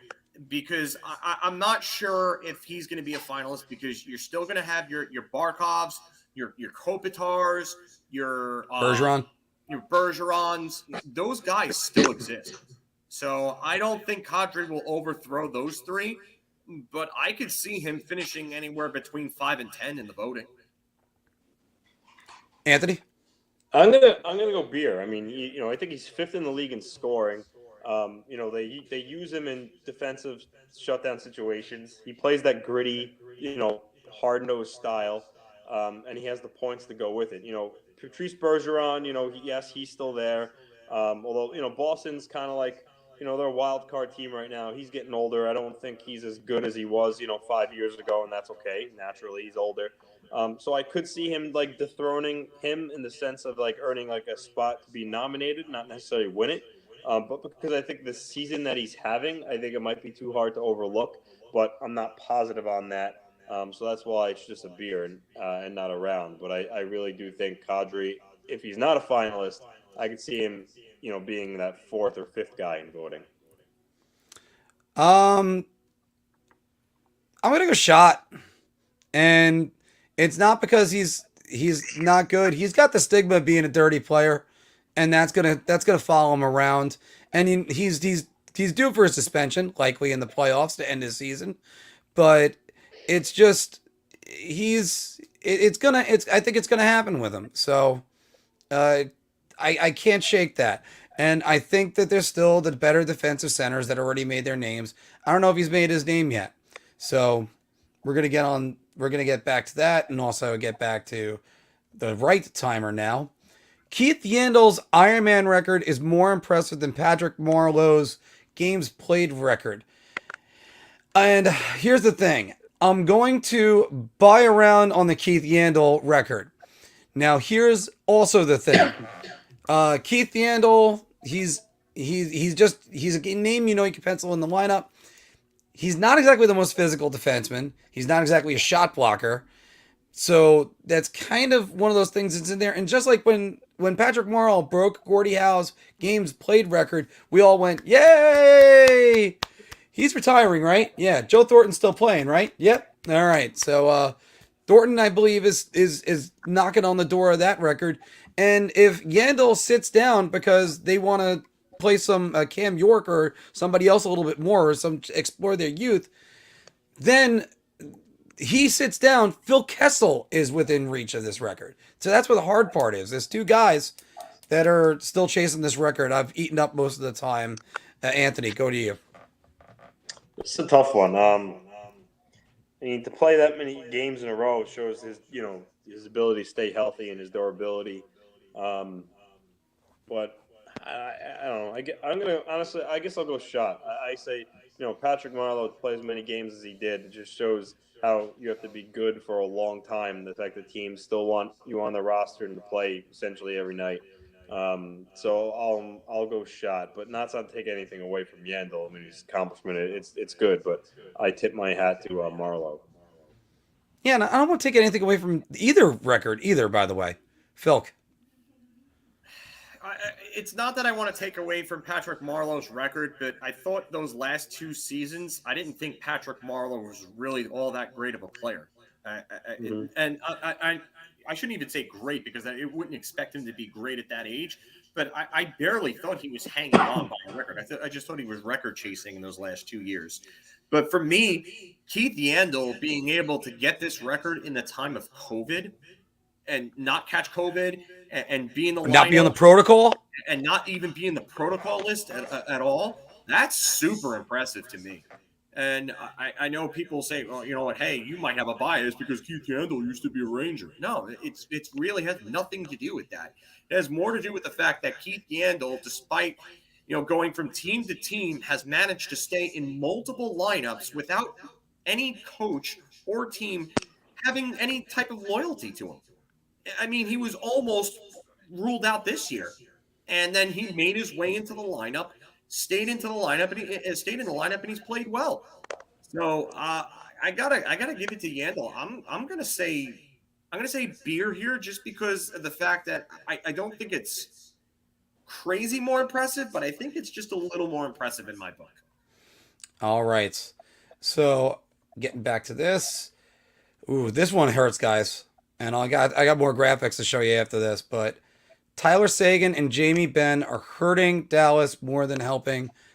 Phil, going to you. I'm going to have to buy around here. Tyler Seguin really has not been himself for the last few years. And Jamie Benn is even worse. Tyler Seguin has 19 points in 40 games this year with 12 goals. Jamie Benn, I mean, do we really need to go into how much of a fall from grace he's had. Because this was the guy that in 2015 won the scoring trophy on the last day of the year from Sidney Crosby and John Tavares. He has 17 points in 40 games. But, I mean, the year before, 35 and 52, 39 and 69 the year before that. He's only 32 years old. Like, he's not even 33 yet, and he's having a downfall to his career that we haven't seen in quite some time at this age. So, yeah, I'm buying around on this. And he's getting $9 million through the contract 2025 hurts. season. Anthony. Round. I mean, these guys haven't even cracked 20 points, and their contracts are going to be a problem for Dallas. Dallas is being carried by, honestly, an old Joe Pavelski, which is amazing, but Pavelski, Rope Hintz, Jason Robertson, these are the Miro Heiskanen. These are the guys that are really carrying Dallas, and the reason why they're in a playoff spot right now. Sagan and Ben aren't contributing, and if their play continues to trend downward like this, being their salary, it's not going to be a good spot for Dallas. So it's definitely a round for me. Let's go for the hat trick, boys, because I'm right there with you. This is not good, and it's a cautionary tale to teams that when you're re-signing players, don't overload the contracts when you got other players that you're going to have to re-sign. Fortunately, they don't have to. I don't think they have to break the bank yet on Miro Heiskanen, but it's one of those reasons why they're going to break the bank on Miro Heiskanen. Miro Heiskanen is a good defenseman. No, he's very good, but is he really at Adam Fox level yet? The worst part is that Tyler Seguin has 5 years after after this year left on his deal with a full no movement clause. Ooh. So if he doesn't get back to where he was, he's at $9.85 million, I believe, and then Jamie Benn has 3 years left after this one at $9.5 million, also with a full no movement clause. That is all gonna hurt. Oof. We're going to go further out west, guys, to California. And all the California teams will make the playoffs. Mr. LaRocco. Well, San Jose right now is on the outside looking in, but I think they're only 2 points out. They are... Sorry, I have it right here. I think they're 4 points out. 4 points? So there was 2. Yeah. But I'm going to go... They're 2 points out with... Dallas with 2 games in hand. Yep. I thought it was 2. Yeah. You know what? Screw it. I'll go round. I think they're all going to get in. I think the Ducks and the Kings are going to finish 2 and 3. Although they're both within shouting distance of Vegas for first, but I don't think that's going to happen. But I think they'll be 2 and 3, and I think San Jose is going to make it as a wild card. San Jose is a team that I thought was going to be dreadful, even worse than Anaheim. But I'm eating crow there. Hurdle is playing well. He's certainly not being moved. Timo Meier's playing great hockey. Unfortunately, Erik Karlsson's out with surgery, which he was actually starting to look like a NHL defenseman again after bad for a while. But so that will hurt them. But they still got talent. Jonathan Dahlen is a good player for them. And surprisingly enough, I mocked their goaltending before the season started. I thought Reimer and Adin Hill. Why am I drunk? What? Adin Hill. Yes, I thought they were going to be a pretty dreadful tandem, but they're holding the fort. So you know what? If they keep doing what they're doing, I see no reason why they can't make it. So I'm going round. Philk. I'm going shot. I don't think San Jose is making it. I don't trust their goaltending. I like Timo Meier, but Timo Meier is going to have to maintain over a point per game pace for them to sit there. You need more from Logan Couture. You need more from some other guys on this roster. I don't know if they have the firepower to do it. I like 31 points in 38 games from Logan Couture, but I think down the stretch he's going to need to be closer to a point per game player for them to be able to get in there. Because look at the goaltending of the teams in front of them. Dallas has solid goaltending. Calgary has a guy that was up there for the Vezina earlier on in the year, in Jacob Markstrom, and I think Calgary, they're not playing well right now, but they're going to make an acquisition and they're going they're going to start playing better again. I don't think Minnesota is going to fall out of a wild card spot. I just think that they're going to pick it up, and Kirill Kaprizov is the real deal there. So I'm saying shot because San Jose is not going to make it. Logan Couture is making $10 million a year, right? No. He's making an unbelievable amount of money, right? I think like 7 and change or 8. I don't think it's that high. All right. I was going to say he's it's speaking flat, about. actually. I was going to say flat. speaking about bad contracts, but my bad. Maybe I was thinking about the years instead. Guys, I got to go shot on this too. I just don't think San Jose is going to do it. I think they're going to. Bob Bugler's done a great job with them, but I just don't think they're going to do it. Kind of that simple on that. I would love it if all three of them made it, and I wish the best for the Sharks because I've always kind of liked the Sharks ever since the original NHL hockey when it came out on the Sega Genesis. By the way, I'm working on the top 10 hockey video games of all time. Stay tuned for that. That should be out later this week or maybe even next week. But it's I just don't know if I see it for them.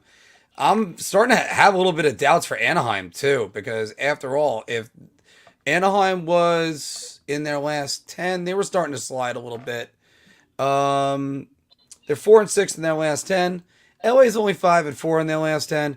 The team to watch out for in that division is Calgary, but they're only 4-6 in their last 10, even though they've got 37 games played and lots of games on hand with everyone else. Moving on. Jacob Chychrun will fetch the Coyotes' asking price. I will start this one and start the timer as well. I'm going to say shot because... Mark. Yeah. You spelled Jacob wrong. I'm glad Anthony stops me. It's with a K, not a C. It's with a K? Jacob. You bastard. Hold on. Gotta wait for my thing to get on. At least it went. You got me at the beginning, so I can do this all over again. Actors always do it better on the second take. That should be a shirt that I should make for that. Okay, let's start this one again. Oh, hold on. Let me start the timer. Oh my God, Mark.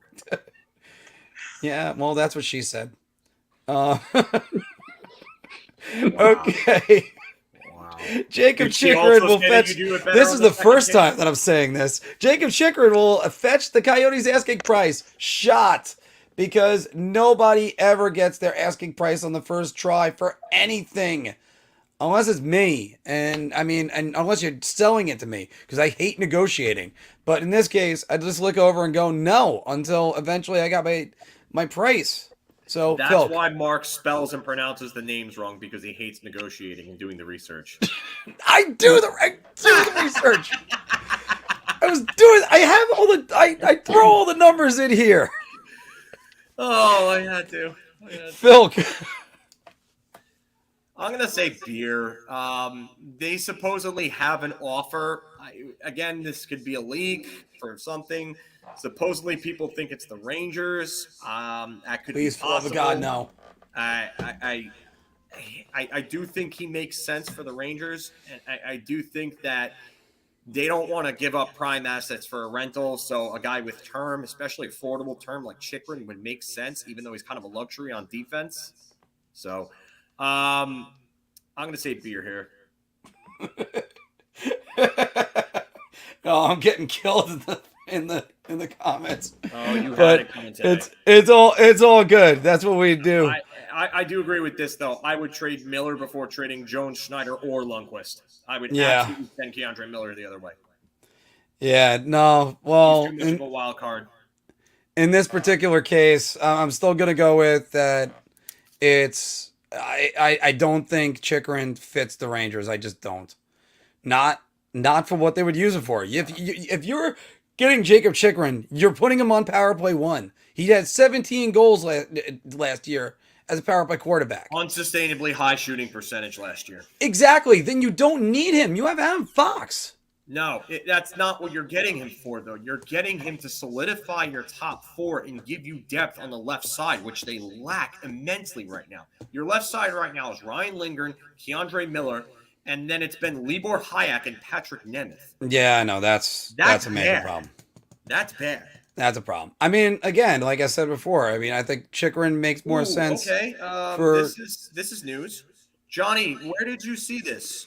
Which Canadian insider, by the way? Because I hadn't seen anything that's saying that the Rangers were out on Jacob Chytil. So, well, he's also got Boston listed, so that's another one. Yeah. Phil, it was Elliot Freeman on his 32 Thoughts column said that he thinks LA and the Rangers are out, but he said that could always change. Okay. Anthony, your thoughts on Jacob Chytil fetching the asking price? I don't know. I'm gonna say beer. I mean, I know I heard Phil say that there was already a report that one team already kind of gave them their ask of three firsts essentially in the form of two players who were picked in the first round and current first. Just for an example, I mean, that would be like essentially Chytil, Kravtsov, and a first for Chytil. So I could see them getting a package like that. Players who were drafted in the mid to late first round a couple of years ago and a current first round pick. I don't think they're going to get like a absolute stud, but I do think they can get a collection of good assets for him. And by the way, we could almost argue this is like the opposite of the Jack Eichel situation. You have a player in place with a reasonable contract for a few more years. He had a breakout season, and he could reasonably help your team. But I'm still not trading the farm for him. Just not. Especially for the New York Rangers. I don't think it makes sense to give up a lot for him. And yes, I know they could use him on the left side, but still, I just think it's a waste of time. All right. Anthony, you can still hear me, right? All right. I hope Anthony can't hear me for the start of this. But last week, the NFL had 4 playoff games, and all 4 were decided by the final play, 3 on field goals and 1 with a touchdown. The NFL playoffs are better than the NHL playoffs. Philk. Are you serious right now? Trying to get your opinion. Shot. Good. Shot. There's no way this is possible. The NFL playoffs are a crock format to begin with.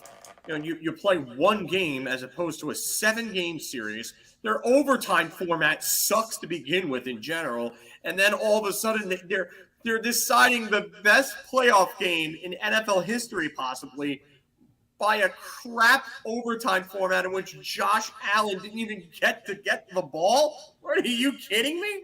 You're letting a coin toss decide who wins a game. What a joke. Shot. Everybody. Shot. Everybody. All right. Good. No Because we're going to get Anthony's opinion on this in 1 second, but I'm going shot too. And by the way, when people want to complain about the format in overtime, don't let it be a problem. I'm so sick and tired of it. Let's put it in NHL perspectives. So what we're going to do, both teams get to go on a power play, and unless you go top corner, it's not sudden death.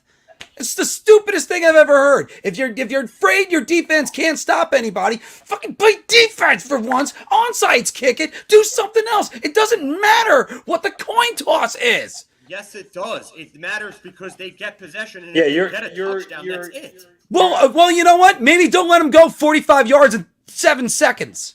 Okay, so give both teams a chance, and then if you're going to do that, just go to the time limit. All of this started, and by the way, Anthony, sorry, but all of this started because Brett Favre had to throw a pick in 2009, and because if he tucked the ball, Minnesota probably punts it and wins the NFC. Instead, he threw a pick. Terry Porter caught it.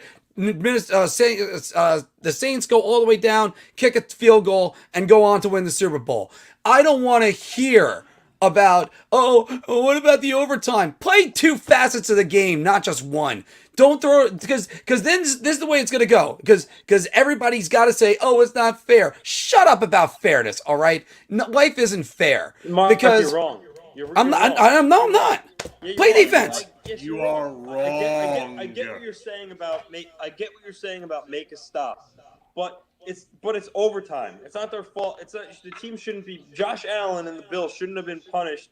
That Kansas City was just lucky enough to win the coin toss. Yes, their defense didn't stop them, but at least give Buffalo a fucking chance to go back and tie the game. Okay, and then after that, both teams have possession. They each scored. At that point, then yes, if Kansas City drives down the field and Buffalo once again or any team fails to make a stop, then you know what? Then it is what it is. They deserve to lose. They kick a game-winning field goal, score a touchdown. It is what it is.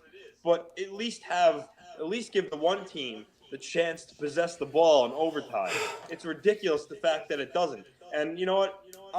That game hurt. That one game hurt. But Josh Allen deserved to win that game just as much as Pat Mahomes. I agree with you on that. Mahomes deserved to. You're telling me Mahomes deserved to win just because he was lucky enough to possess the ball first? It's not Josh Allen's fault that well, if that's the problem, onside kick. What? Do something else. I mean, An onside kick. If you don't think you can make a stop, make a stop. An onside kick is recovered what percentage of the time? Well, surprise onsides. It's still recovered very little. Very little. Then it doesn't matter. Yes, it does.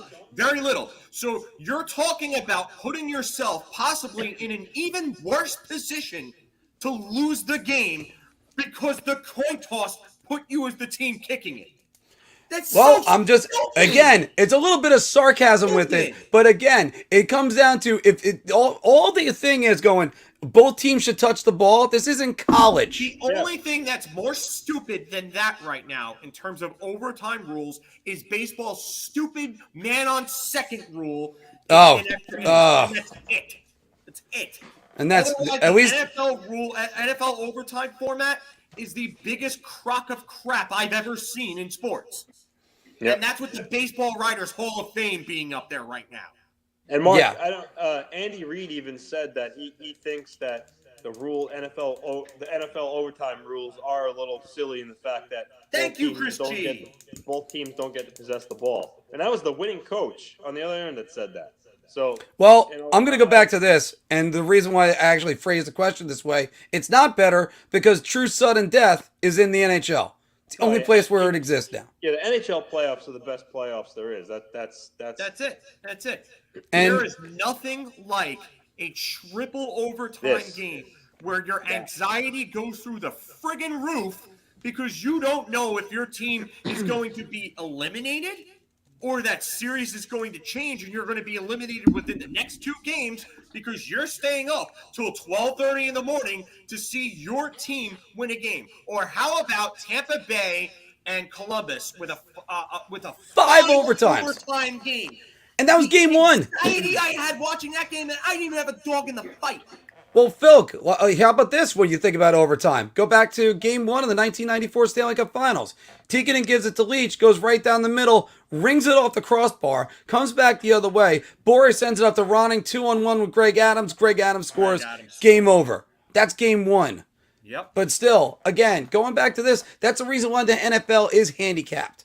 Because it's great that everything is all one as we look at Anthony's crotch, which is quite impressive, I guess. But it's just no. Again, I just remembered when teams played defense too. And you know what? I actually empathize with Anthony on this because they legislated defense out. Now, by the way, going back to what Kors said, squib kick, and then this is one time where prevent defense was a good thing. Why was the cornerback so far up on an isolated one-on-one against Travis Kelce, where basically all he had to do was run? It was almost a go route. He just went up, caught the ball, ran for 20 yards. No. The Bills didn't lose because of a coin toss. There was a lot of other decisions that they made for that. So that's just my take on that. You need to let it's just like NBA. Then we're going to be playing. Then we're going to be playing a 15-minute overtime. Yeah, you can't. You can't be playing sudden death in the NFL And it doesn't work that way in the NBA either. The NBA goes by time limit. You go by time limit. And you know what? Oh, well, the NFL is such a tough sport on their bodies. That's why they play one game per week, and it's a one-game playoff. So let them go as far as they need to go to decide who the damn winner is. You want to play a shortened season? You want to play a 16, 17-game season? You need to win 4 games to win the Lombardi Trophy? Okay, then you know what? Go the damn distance to figure out who wins that game and moves on. No questions asked, no arguments otherwise. That's it. End of story. End of story, because the NHL, 16 games, buddy. 16 games. To be the man, you beat the man. Like Ric Flair said. And I don't want Woo! That's right. That Rolex gets put on that wrist because you bleed, you sweat, and you cry for 16 minutes. You go 60 minutes, and then you go the distance if you don't have a winner. So what do you guys think? Am I just completely wrong about this? That you should play both sides of the ball? Or, you know what, did the NFL legislate defense out of the game? I mean, we're only like a few years, it's really like 5 years removed from the Broncos-Ravens double overtime game. But that's a different story at the moment. Rangers getting reuniting with JT Miller? Or that. The best overtime still belongs to the NHL, right? I'll answer that. Yeah. Throw it all down in the comments below. Don't forget to like, share, and subscribe. And guys, we're going to go to Q&A. If we get Anthony back on, we will get his betting picks.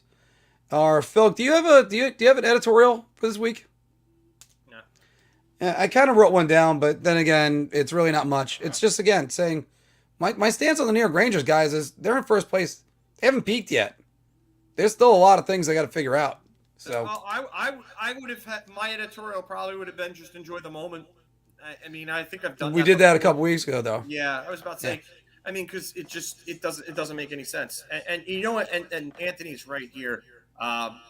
Welcome to the show, by the way, because I don't think I've seen you in the comments. Sudden death only works when players decide possession, not a coin, and that's it. And that's why the NHL's format is literally perfect. Chris or Joe rather, no, it's just, you know what, you gotta get into it. And you know what, Ric Flair just had it there. I mean, to be the man, you have to beat the man, and you don't truly beat the man if you're not trying to prevent the other team from scoring and giving the other team a chance to do so. So that's why you go the distance to decide who the damn winner is. No other, it's it. And that's why the NHL works perfectly. And again, you know, Stephen wants to hear me rave about Brennan Hoffman again. I mean, I don't know what else I can really say about Brennan Hoffman that I haven't said before. I mean, this kid is just a monster. I think that there's a chance that we might see him by the end of the year. I don't know how much of a chance that is. But I think if this keeps up, 27 goals, 53 points in 33 games. The OHL season is a 68-game season.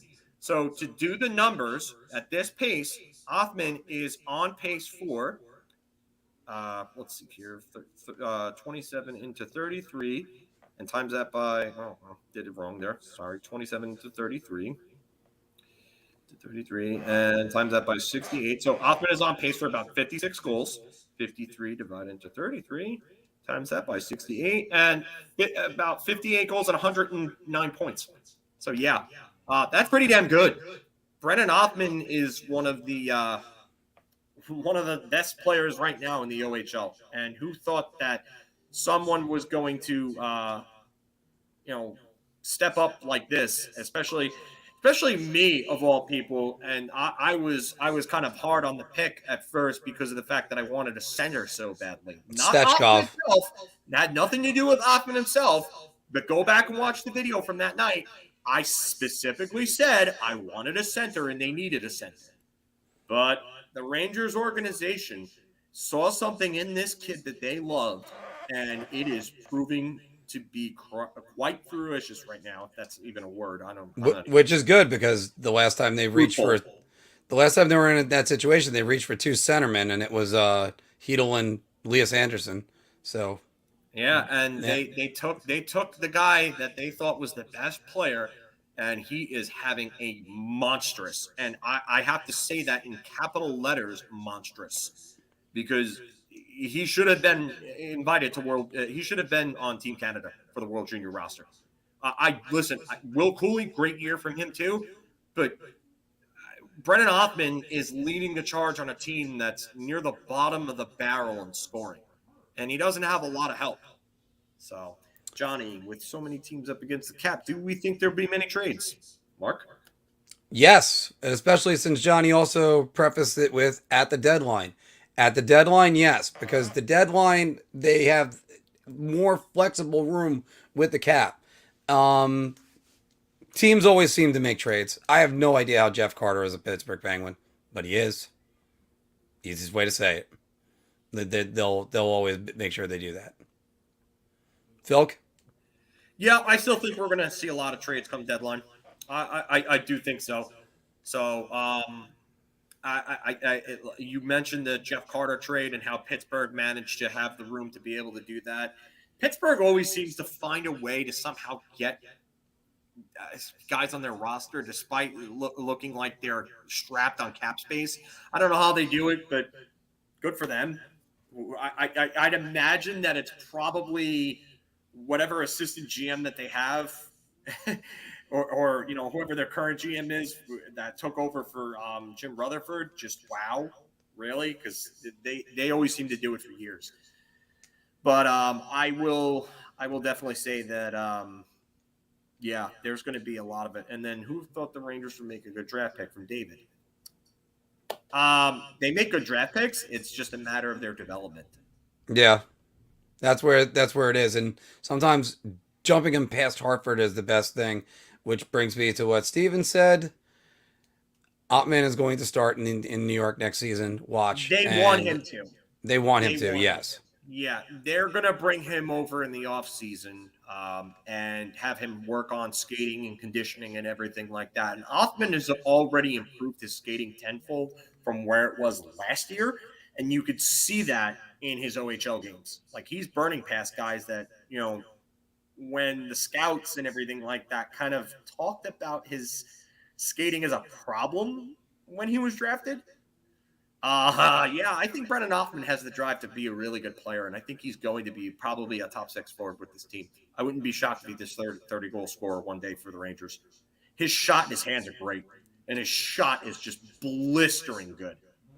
Oof. You know what the worst part about David's comment right here, besides the fact that it's 100% true, is, yeah, when you got 3 of the worst draft picks in the history of the New York Rangers on your watch, and we're not even counting, there's plenty of other ones, but his draft picks that were bad, Hugh Jessamine, Bobby Sanguinetti, Dylan McElrath, they all hurt. So yeah, it's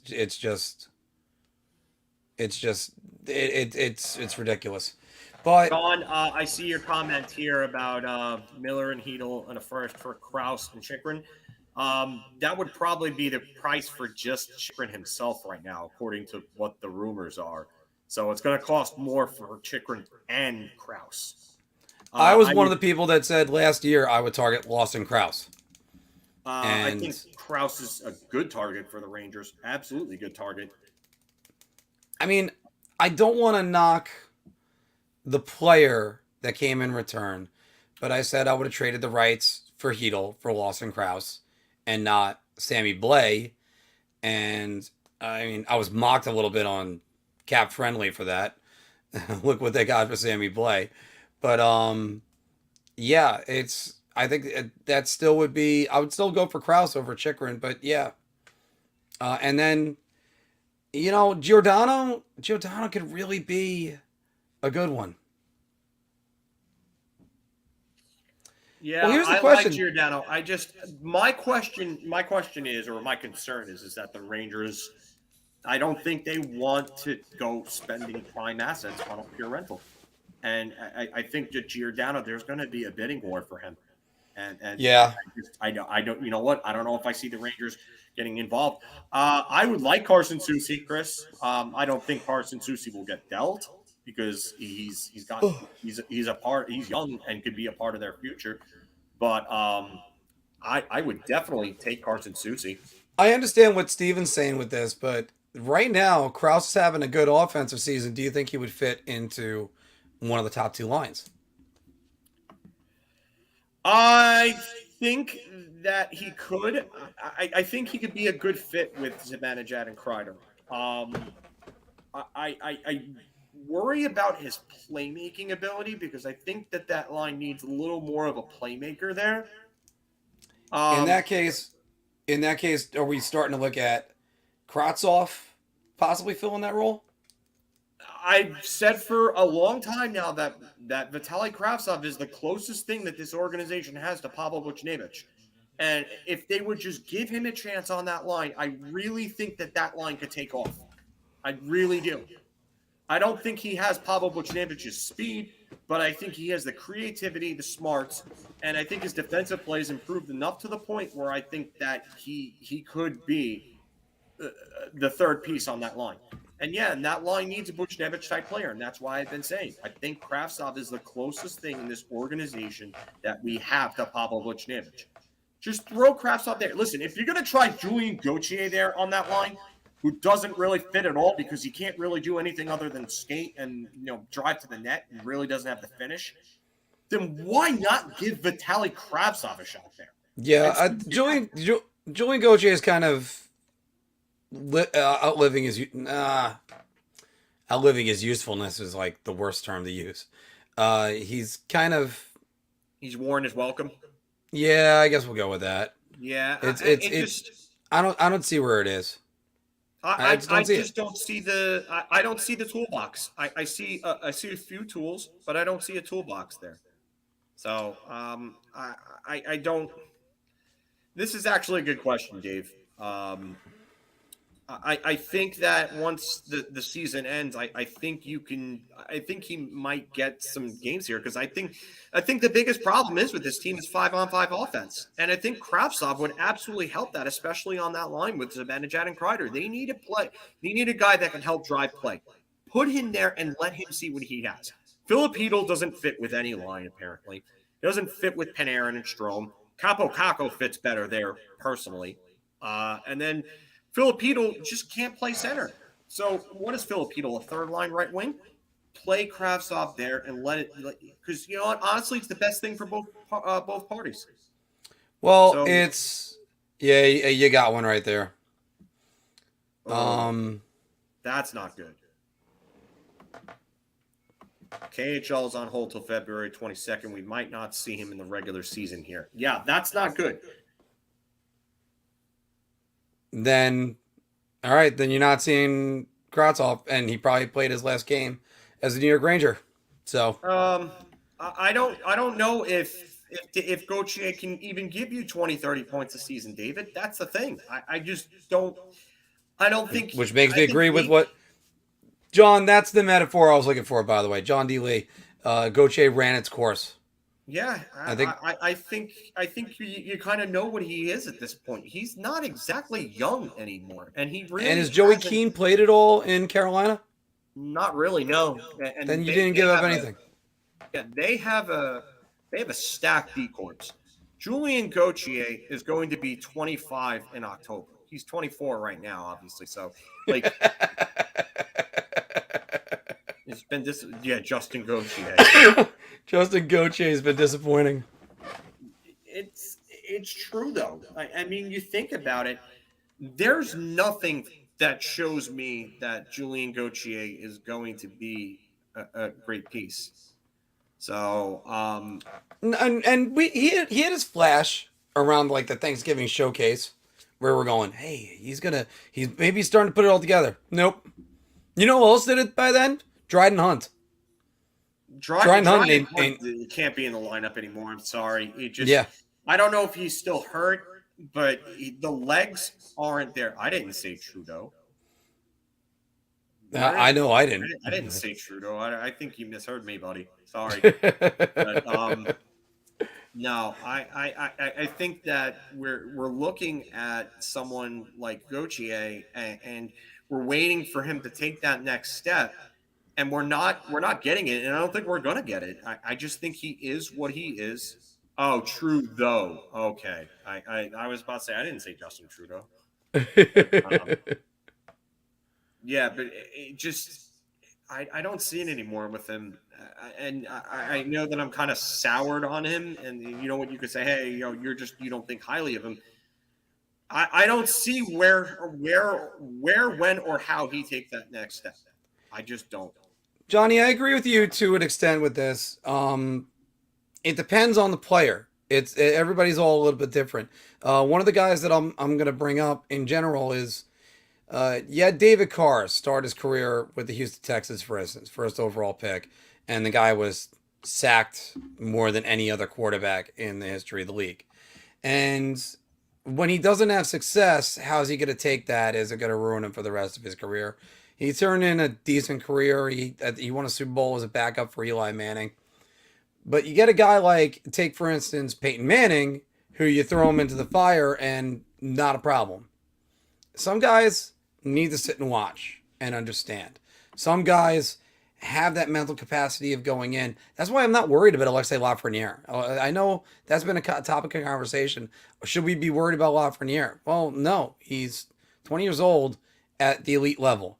He'll grow. Yeah, and Lafreniere is a different story. Julien Gauthier he has maybe 2 or 3 tools, really size and speed. That's it. Yeah, he doesn't really use his size that well. Yeah, and he does use his size well to a point, but that's not enough at the NHL level. But he doesn't have the toolbox. Lafreniere, the biggest thing with him is he has to learn how to be a pro. And I know people hate. I say this every time. That's BS coach rhetoric. It's absolutely true. Lafreniere needs to learn how to have consistent efforts on a night-to-night basis. And he needs to keep his feet moving. And that's one of the biggest things that he's talked about recently. He's like, I know I have to keep my feet moving. And he hasn't done that enough. He has to work on his skating. He has to work on his conditioning. And he has to work on his strength. Those are 3 things that when he starts to work on that and the efforts are there on a night-to-night basis, everything is going to fall right into place for Alexis Lafreniere. And, Johnny, I'm just going to extend what you're saying with Manny Malhotra. Part of it had to do with they put him in. Yes, there was high expectations. He was the highest Ranger draft pick in a long time. And the other thing kind of going with that is we talk about the coaching battles that Quinn had with Kakko, and we disapproved of that. John Muckler saying to the press that Manny Malhotra is going to be nothing more than a 3rd or 4th liner. That didn't help anything. No, and he ended up being right, partially because of the fact that he killed him by saying that. Yes, and then Manny Malhotra eventually finished his career as an elite 4th-line center. But it's just certain you don't go right out and say that. And the Rangers certainly tried to get Manny Malhotra to be pretty good. It's just and some guys. Water always finds its own level. But you can't be telling a guy that right away. No, you absolutely can't. And John Muckler was not a good coach, if you ask me. I know he won the cup in '90 with Edmonton, but a lot of that was Mark Messier's doing. And if it wasn't for Mark Messier, I know Bill Ranford played out of his mind. I think Mark Messier, and I've said this to this day, should have won the Conn Smythe in '90. Mm-hmm. Because if it wasn't for him, they wouldn't have got past Chicago. And Mark Messier had one of those moments. I think it was Game 5 of the Campbell Finals against Chicago. He got called for a ridiculous penalty. That was a real borderline call. He was pissed off. He got out of the box, and the first guy he saw was Doug Wilson. And Doug Wilson was scared for his life because Messier chased him around the ice for the next shift and change. And Adam Graves always, I never forget this quote. Adam Graves said, "You should have seen the fire in Messier's eyes."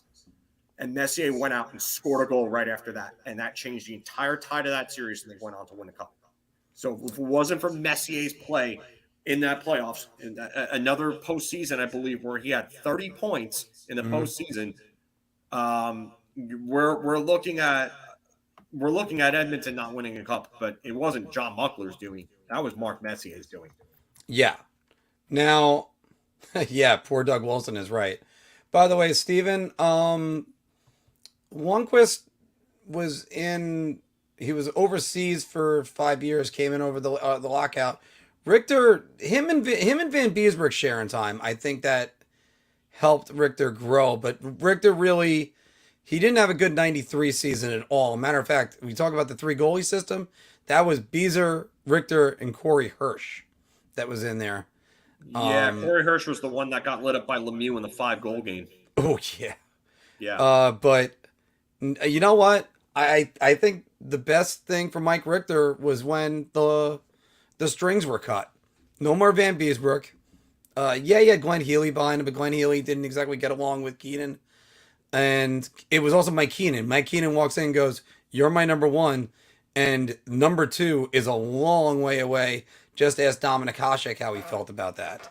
Yeah, well, Dominik Hasek was also behind an Eddie Belfour in Chicago. That Eddie Belfour had one of the greatest rookie years ever. He had 43 wins, won the Vezina and the Jennings and the Calder as a rookie goaltender.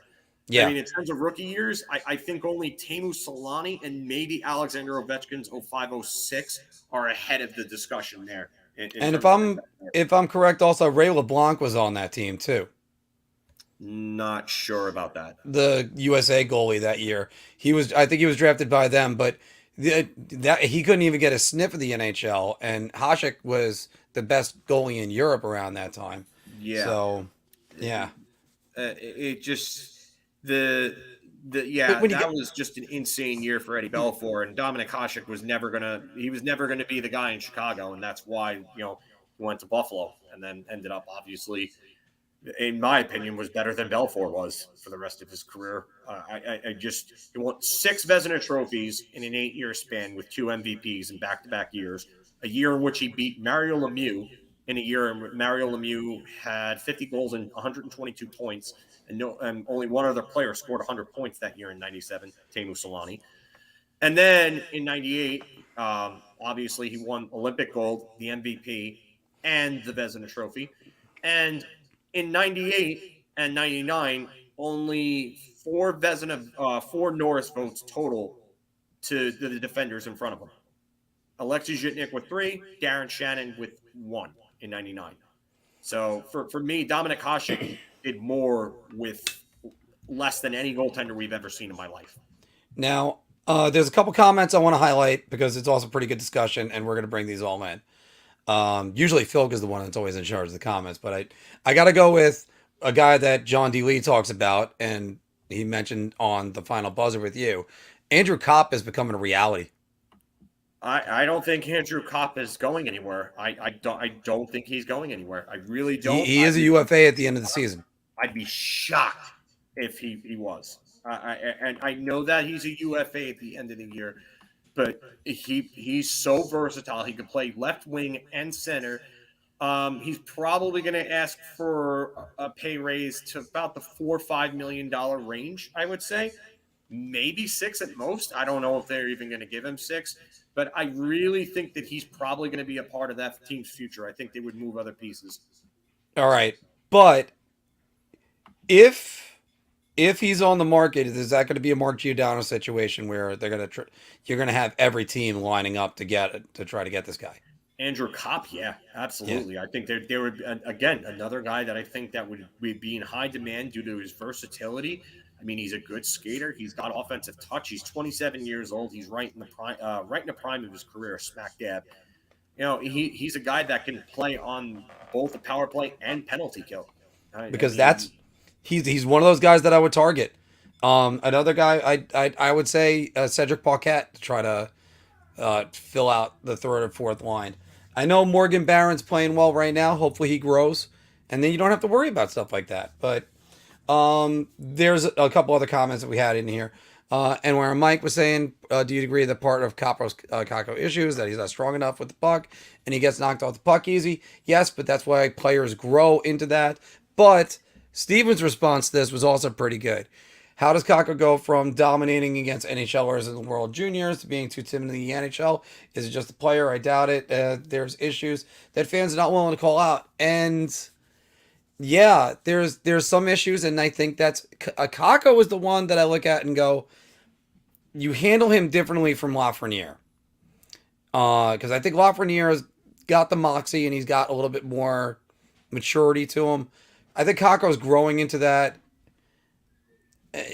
I'm telling you, Ranger fans, if you give up on Kakko right now, you're going to regret it.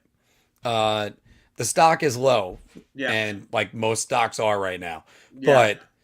But at the beginning of the year, when he wasn't scoring goals, he was still generating turnover after turnover after turnover. So, I mean, at least he's on the forecheck on that. So I would still. This is the big thing for me. I mean, he was skating circles around guys like Montour and Nurse, who are pretty good skaters. I do blame David Quinn. I blame the way that the organization has handled him. The biggest thing for me that I'm seeing with the organization, that there are a lot of prospects that are coming in that are having trouble with their skating, and their skating is not good enough. Lafreniere, Kakko. When do they start addressing the skating across the board with whatever they're doing or whoever they're sending their prospects to for skating lessons? Because it's not working right now. It's not. Because I've said this before about different sports like baseball. I've said this.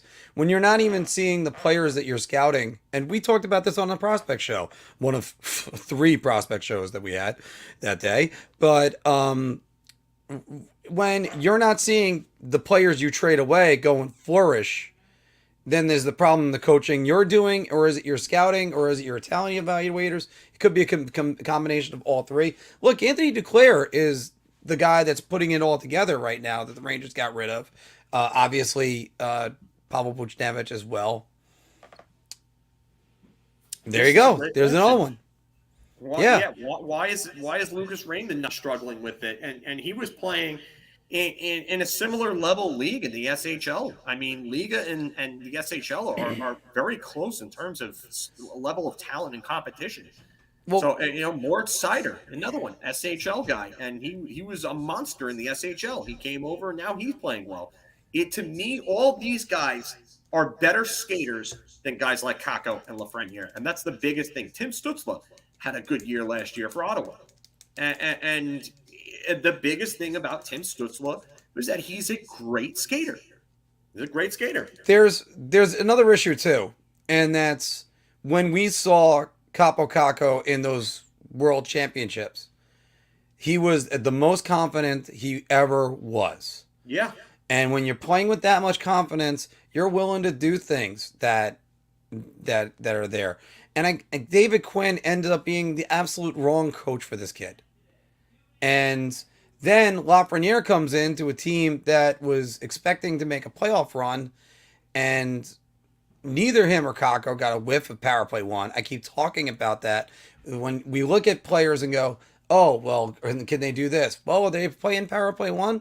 Then that's where you pad your stats. You pad your stats on the power play. Everybody can always say that. But, I can't help but say that enough. Those things hinder development. Lucas Raymond's getting power play 1 time. Tim Stützle's getting power play 1 time. We can go through all the list of all the players that are going. They're getting power play time. That's where you grow your confidence and get more excited. Now, by that theory, Kakko should have taken off after the Phoenix game or the Arizona game back in December because he had a power play goal and a 2-goal game that day. Well, no, it's not that. You can't just pin everything on one game or one moment. That's why, when I'm happy. Oh yeah, Kaapo's hurt now. Yeah, he's hurt now. Yeah, but what I'm saying is that a lot of people were sitting there and my rookie of the year.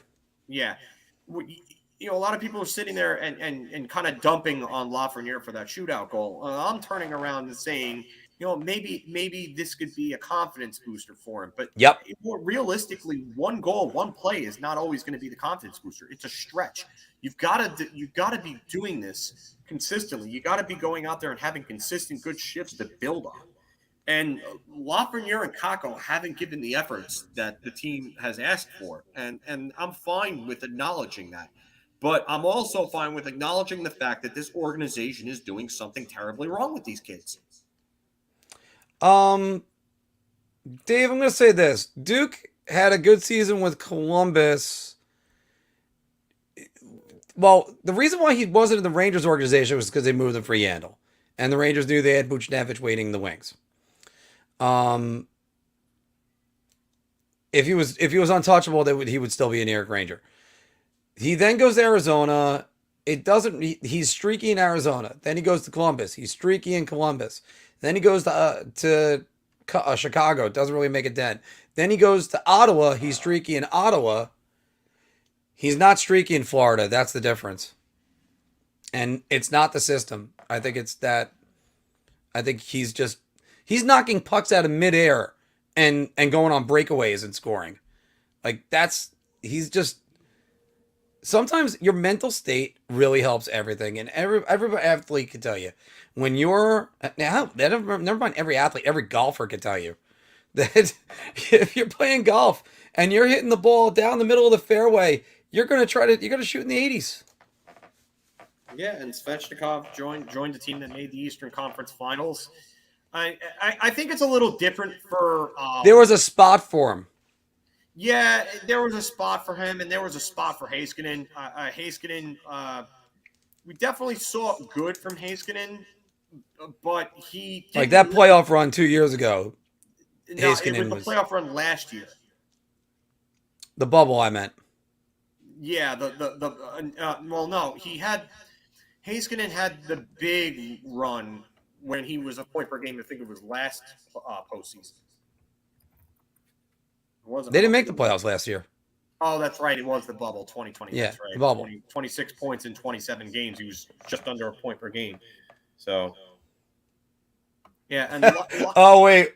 I just started reading this one for Steven. I have to... yeah, all right. I saw the girlfriends one. Yeah, if all your ex-girlfriends are terrible, then just maybe you're the problem. Same with the Rangers and the prospects. But also, by the way, if you're making bad choices dating the wrong girl anyway, then it's mutually a bad problem. Well, Kakko has improved his skating, Mike. I mean, it's not as bad as it was when he first came over. But, I just... Here's the thing, and I see David's comment here. If Quinn was as bad as everyone says, then him being coach essentially delayed. Well, it is. That is the case. And it's also the case because I think someone was breathing down his neck trying to get this team to play well and be a playoff team instead of actually embracing a rebuild, because Quinn was coaching like his life depended on it every damn game. And that's why these kids weren't getting the time that they should have been getting. So now that you dealt Buchnevich, now you're depending more on Kakko and Alexis Lafreniere to be big-time point producers, and they're not ready for that because they hadn't gotten the opportunity under Quinn. So, and also they were further behind the 8 ball. They were 1 year less in their development, technically, than Vitaly Kravtsov was. So, ideally, you wanted Kravtsov to step up, and we could go on with that for a little bit, but still. But that's the problem, though. You put them in a bad position, and you didn't give them enough time. You didn't give them the right amount of time. David Quinn never put those players in the right position to succeed. He never put them on the power play. He never put them in top 6 minutes. Mm-hmm. These other guys are getting top 6 minutes, and they're getting chances to adjust every night. But in New York, that can't happen because we got to win. And that's going to be the issue. Like, we're happy that they're winning right now, yes. But my concern will always be the development of the kids over winning. And that's why I would have been okay with last year losing again and this year losing again. Because that was the plan. Because that should have been the plan. Full-on rebuilds do not take 2 years. They don't. This has not been a full-on rebuild. They accelerated it. They compromised it. So And that's where we're at right now. again, going what you're saying, in a way, if David Quinn was a sixth place team, they didn't make that run towards the playoffs the year before. They didn't make it into the bubble, but they gave Kakko time, end up winning the lottery. And Steven makes a great argument on Wordy NHL Rangers Review that the Rangers might have been better off not winning the lottery. Then David Quinn is still the coach because he prioritized development over winning, and Ryan Strome doesn't blossom with the champion Panarin. Because that's also part of the problem, too. They put Ryan Strome. The biggest thing, and as much as people don't want to hear this, is that and I've said this before, and I stand by it, bringing in Artemi Panarin changed everything. Yep. Everything. Because now you have an elite player, and I get it, you have to sign him 10 out of 10 times, because when an elite player wants to come here and produce the way that he's produced. And he did, Islander fans. And he did. But that changed their entire window. Now you have to accelerate that window. And then Mika Zibanejad, obviously, becoming the player that nobody thought that he'd become, or the player that people thought that he would have been as a prospect, but underwhelmed for years at the NHL level, and now all of a sudden became that player because he figured out that, hey, I have to really work in the offseason. You know what? He changed everything. The window had to be accelerated. So now they're trying to further accelerate this window, and now they don't have time to give Kaapo and Alexis and Lafreniere 15 to 20 minutes a night and let them develop normally like these other guys like Lucas Raymond, like Moritz Seider, like Trevor Zegras. Those teams have the ability to do it because they're not trying to win in the next 2, 3, 4 years. So. And we're going to take about another 10 minutes because I believe the Rangers are playing tonight, right? I can't believe I'm saying that out loud. Tomorrow night. I forgot what night this was. So, all right, so we're going to have to worry about that. Yeah, we're going to take it another 10 minutes to 7 o'clock because there's a lot of work I still have to get done for this. But again, like some water finds its own level, and I agree with what Phil says. That shootout play, Gerard Gallant looking to Lafreniere, and Lafreniere knows Quentin Byfield was drafted right after that. I know. Well, when you're talking for almost 3 hours, this is what happens. This is why you guys run a shorter show, and you get less gaffes. If I get any more gaffes, you can call me Biden. But stuff like that accelerates what a coach's confidence is. And John Van Beesbroek used to say it about his coach in the mid '80s. Forgot who it was. Like when you get a coach with confidence in you, you can't help but just play better. Yeah, I mean, and it really speaks to a point. I mean, that's why it's great that you highlight the whole Malhotra Muckler dynamic because it obviously killed him, but you got to handle these guys in the right way. And they just haven't done so, and that's a big part of it. But what I'm trying to say is that this is not a normal rebuild. There are some extenuating circumstances that have obviously accelerated the expectations towards this team. And this team playing as well as they have and winning and everything like that and being near the top of the league has now further bolstered their expectations. Now the expectation is to win a Stanley Cup within the next anywhere from 3 to 5 years. I like this one. 3 years from now, how do you rank Miller, Nils, Schneider, Jones, Robertson? Going from top to bottom? Going from top to bottom. I'm going to go Schneider 1. I'm going to go Nils 2. I'm going to go Jones 3, Robertson 4, and I'm going to go Miller 5. Wow, Miller all the way to 5. I have some very legitimate concerns about Keandre Miller. Which I heard. The thing with Keandre Miller that concerns me the most is the fact that I think that he could end up being like Brady Shea now, not rookie Brady Shea, but Brady Shea now, and that's a gigantic concern for me. The offense could not come, and he ends up being maybe a 15 to maybe 20-point guy at most, and the defense is just kind of not there at all. So he ends up being more of a bottom pair puck moving type guy. And again, he's another one. Tools, but I don't see the toolbox with him. And that's why if they can move him for Chytil now, I would pull the trigger on it, and I wouldn't think twice. Also because you can. Like I said before about the Duclair thing, when you have other prospects in the pipeline to fill the hole you're going to leave, that's what makes guys less untouchable. David, I don't think Miller's potential is higher than any of them. I think Braden Schneider has an even higher ceiling than he does. Who do you think Braden Schneider could develop into? I thought it was crazy when I heard someone first say this, but if he can improve his shot, and his shot's pretty good right now, but if he can improve his shot and he can get to the point where he gets some sort of power play time, Shea Weber. Wow.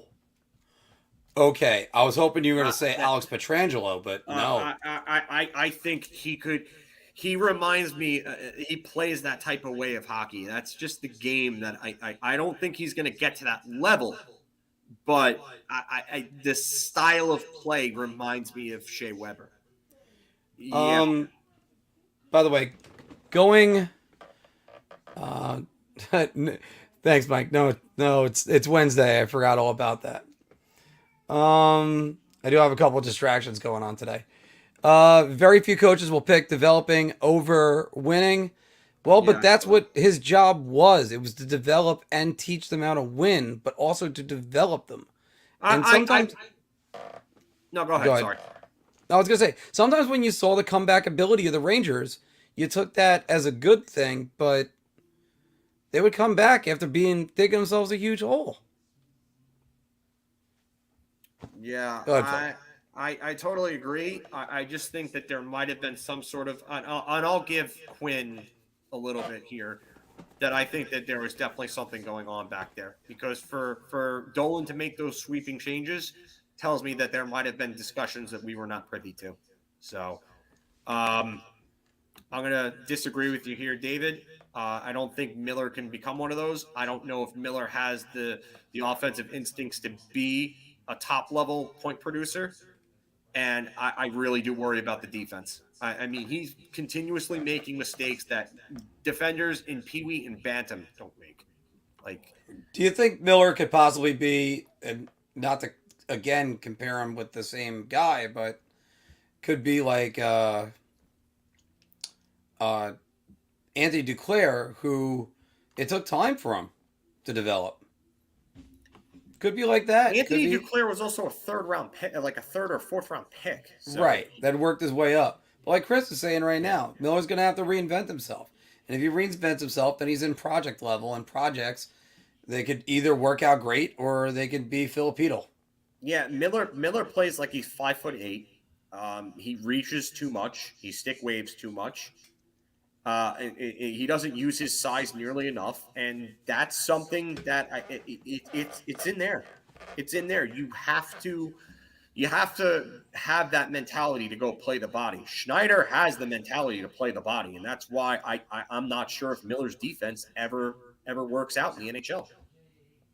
Miller's going to be great on the Coyotes. I like that. I didn't see which one you put up for core. Well, no, it was this one. Miller plays like he's 5'8". All right, there it is. All right. Yeah. My microphone's blocking my view of that. Yeah. Going for another 4 more minutes. Well, this is somewhat true, but apparently Ryan Spooner has been nailed down by everyone else. Spooner came over, was good under AV. Yeah, I think he's in the KHL now. Per game. Yeah. So, Chris G, yeah, they said at first Nemeth was banged up and then left to personal reasons. Listen, if Nemeth is going through something, I hope he's okay. But I'm not going to lie. it's odd that they said he was banged up at first, and now there's personal reasons. So it just comes off very weird to me. Could Patrick Nemeth be Stefan Quintal 2.0? I mean, they were both really, really bad. And then just Stefan Quintal whined his way out of New York. Well, Stefan Quintal had every right to not want to be in New York at that time. The situation was a mess. It was an absolute mess. So, right, but is it a mess? Then didn't you sign on to be the solution? Well, yeah, but I remembered his comment. If they could send me back to Montreal, I would take it right now. Okay. Boo-hoo. Okay. So then, give us the money. Then was Bobby Holy wrong in saying what he said about the country club mentality and that everything needed to change? No, that's right. Okay. So then then he was onto something. Then obviously Quintal, and that team was a mess, and it was proven because they didn't make the playoffs for 7 straight seasons. Can't argue with it. I mean, you can't get on Quintal for that comment, especially when Holik also said something like that. There was an obvious problem. Yeah, I get this, Johnny, but the problem is that you're also looking at, and this is actually a great point for Steven. I didn't even know Jones played center until he was 15. If Jones played center until he was 15, why is he having so much success when Keandre Miller is not? Keandre Miller is players. Different players, and again, it's the different mentalities that they could all have. The problem is for me is that Keandre Miller does not play like a defenseman should play. Thank you, Chris, again. We appreciate that. He made a donation last night as well, so thank you very much. Yes. Appreciate it. But I'm kind of with Mike here. If they're not going to trade Miller, send Miller down and let him work in Hartford. He needs to develop some sort of confidence, and they need to really work with him on a daily basis. And Jones is better than Miller at this point. Jones in limited play has shown that he's better than Miller.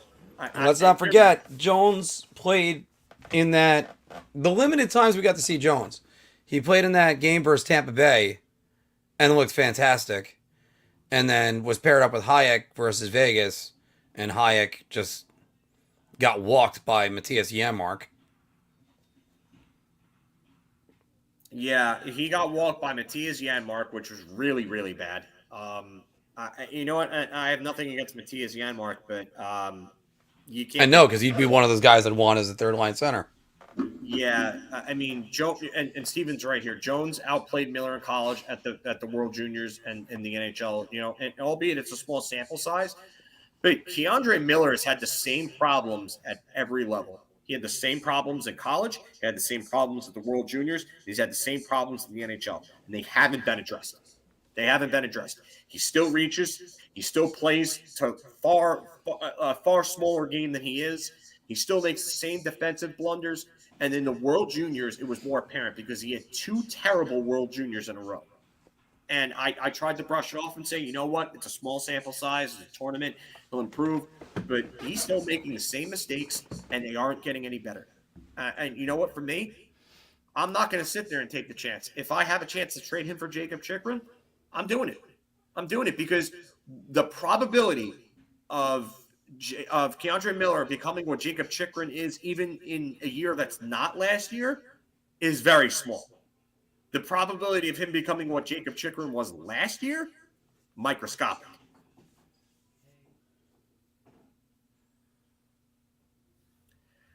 David, no, it's not that Jones is untouchable, but you would rather not move a prospect like him when you don't have to. I mean, when someone's considered Adam Fox Jr., I think somebody said one time, or an Adam Fox type of player, you're going to look at him a little bit more.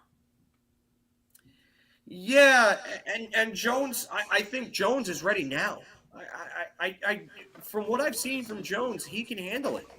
And I know Keandre Miller played on second pairing minutes as opposed to Jones playing in third pairing minutes. But would Jones and Schneider really hurt this team as much as Nemeth and Hayek, or Nemeth and Schneider, or something? Hayek is like the 8th or 9th best defenseman in this system. In the entire organization. Entire organization, at best. I don't think they get Chytil either, but if you told me that Keandre Miller in a first round pick got it done, I'll get that one. I would do it. And I got gone. I got the spam bot. Oh, you did? All right, I got it at the same time. Yeah. Which, yeah, and I'm with you, Joe. I would rather see Zach Jones play there, and I disagree with you here, David. I think Jones has been far better than Miller and Reunanen at the NHL level, and yeah, obviously they're better than the two of those guys, but I think Jones has shown that he's far better than those other guys. and I'll try it for him since we're actually past 7, so we'll go a couple more minutes, but I'll try to get this for Steven. Let me know how I do. Reunanen. No, I think I'll roll the R a little too much. Reunanen? No. Reunanen. Oh, Reunanen. I thought Reunanen looked good when he was up here briefly last year. He looked okay, but I think Jones looked significantly better. So, Grant's on that one right there. What do you think is the 3rd former first-round pick in the Rangers offer for Chytil? Chytil? Thanks, Steven. I think that would probably be Kravtsov, either Chytil or Miller, and a first round pick, and that's what they wanted. It's not 3 former first round picks. It's 3 players that are equivalent of a first round value. That's what they were talking about. And yeah, and I'm with Joe on this one. I think they probably asked for Schneider, but the Rangers probably were like, nah. Get lost. Yeah, I think we're going to look at that draft pick in a few more years and say JD made the right move. If you didn't do it already. Yeah, this you get the spam bots because I want to make sure I don't accidentally delete somebody. Mike, you're right on this one. A traffic cone is better than Patrick Nemeth. Actually, I'll go even worse. Ilya Kovalchuk on defense is better than Patrick Nemeth. Yeah, Patrick Nemeth is just bad on defense. It's just he's just not good. If he's going through something, like I said, I feel for him at that point, and I hope he's all right, and I hope everything works out in the end for him. But I feel like something's up, considering the fact that they said he was banged up at first, and then a day later it comes out that he's leaving for personal reasons. I don't know. Something just doesn't seem right. So, but you know what? Let's see what Zach Jones can do now. I'm done with Libor Hayek, even though he had a decent game the other night against LA. Let me see what Zach Jones can do. We know what Libor Hayek is. Libor Hayek is not going to get any better. He's just done. We've seen enough from Libor Hayek. Let's see Zach Jones in that lineup. Fedorov played defense in Detroit, Chris G. Not with the Capitals, with Detroit. Yeah, but also he was that good defensively. Fedorov was more than good enough defensively. Yeah. Better defensive center, Fedorov or Datsuk? Wow.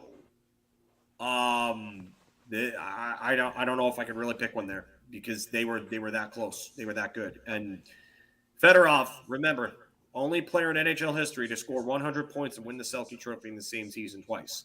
Mm-hmm. He's also the only player to score 50 goals and win the Selke Trophy in the same year. So he played at a level of two-way hockey that we will probably never see ever again. Pavel Datsyuk is the only player to win the Selke Trophy in back-to-back years with 90-point seasons. So, by the way, just to address the Jones-Schneider combination, you could win I've said this a long time. You could win a Stanley Cup with a rookie goaltender coming in late in the season because usually they don't know what it takes to win a cup and they just kind of go on muscle memory, if you will.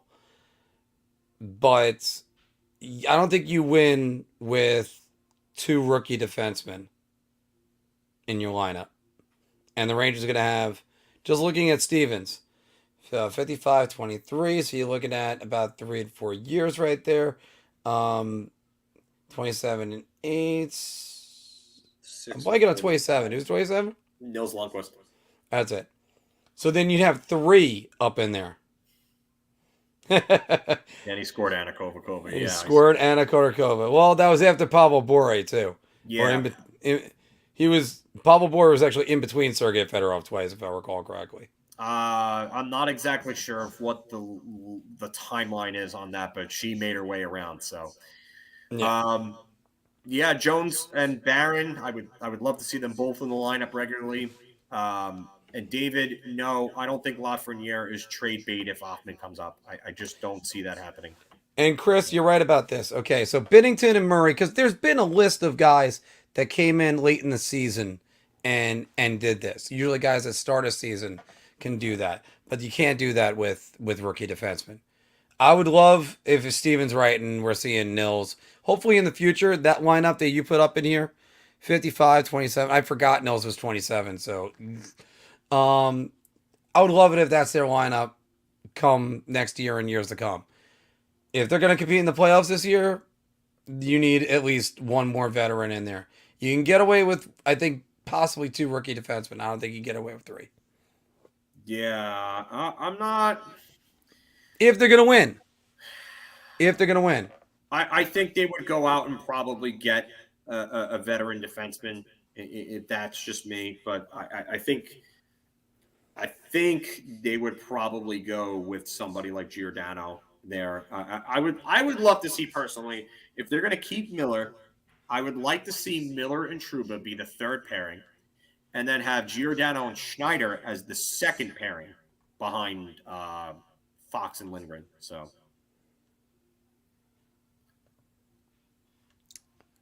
Johnny was talking about the games that they got coming up that are pretty tough. They got Columbus. I think the Rangers should handle them. yeah, They got Minnesota. That's going to be an interesting a winnable night. game, but it's going to be a tough one. I'm going to say Minnesota. They might lose because it's a pregame ceremony game, and we all know how well those go over. Yeah. Seattle, then Florida. Okay, so if you're 2-2 going into the break, that's okay. That's okay, and I say the break loosely. But then they get their week off. That's awesome. Bruins. They're home for the Bruins. Home for Detroit. At Ottawa, who's playing a lot better now. You worry about that. And then Washington. And then finally, February 26th, Phil. That's the first time the Rangers see the Pittsburgh Penguins. And that's not a schedule that's been rescheduled. That's been the original schedule. Chris G, who said that he would play the left here too? I'm not sure of who you're referring to. Is that Giordano? Is he referring to Giordano? Because I think he's referring to Giordano. Position. Giordano is outside defenseman. But see, I would actually consider watching Jimmy Fallon for 5 minutes.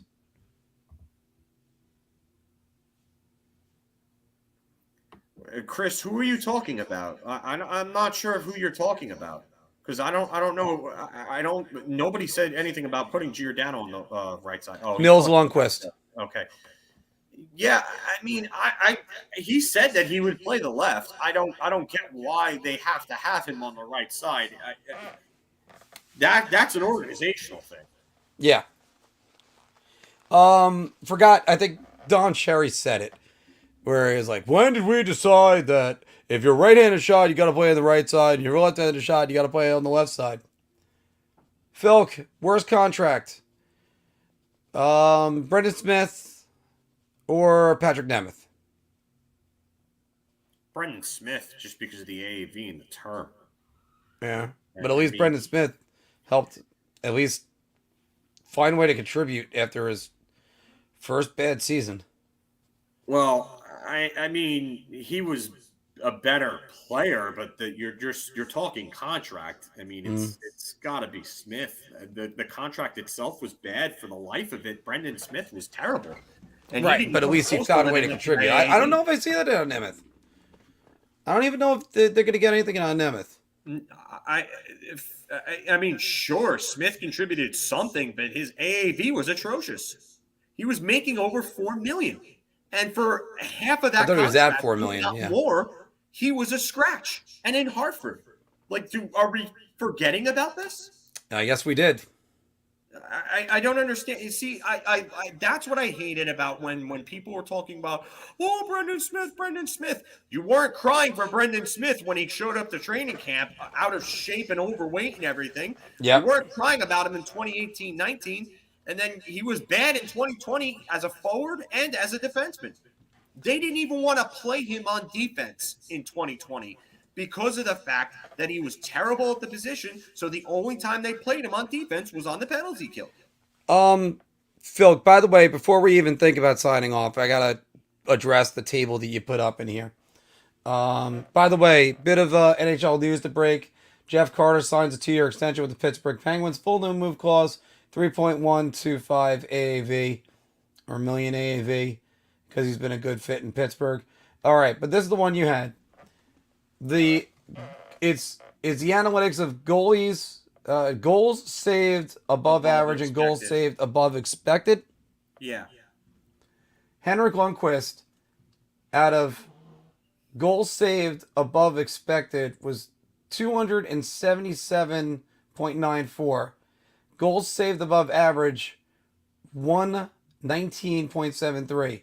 The next highest player in goals saved above expected was John Gibson, 93.16. Yeah.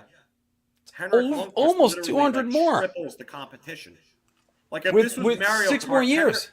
If this was Mario Kart, Henrik Lundqvist would have lapped around everybody twice. And the purple shell wouldn't have stopped him. No, the blue shell would have not stopped Henrik Lundqvist. That's how good Henrik Lundqvist has been. And that's why Henrik Lundqvist is far and away the greatest goaltender of his generation. I don't want to hear anything about Carey Price. I get it. Carey Price had a good year and a half. And he won that MVP in the Vezina in 2015. That's a great year. It's one of the better years we've seen in quite some time. But Henrik Lundqvist was the golden standard for, let's just say, 12, 13 years. That's it. There's no argument to it. And those numbers right there show you it. Because Henrik Lundqvist, for his career, went from playing behind a top pairing of Michael Roosevelt and Marek Malik to a top pairing of Mark Stahl and Dan Girardi to Ryan McDonough and Dan Girardi to Ryan McDonough and Kevin Shattenkirk, who did not play well with Ryan McDonough, to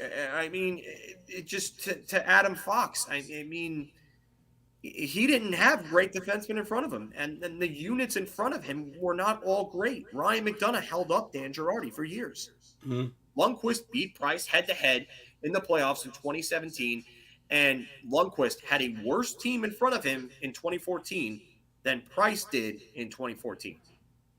Montreal was a better team in 2017 on paper than the Rangers were.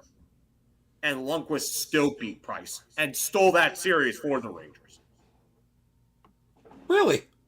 All right. Absolutely. All right. I mean, I still say Dmitry Emelin changed that series up incredibly. Alexei Emelin. Oh, who fucking cares? Oh, jeez.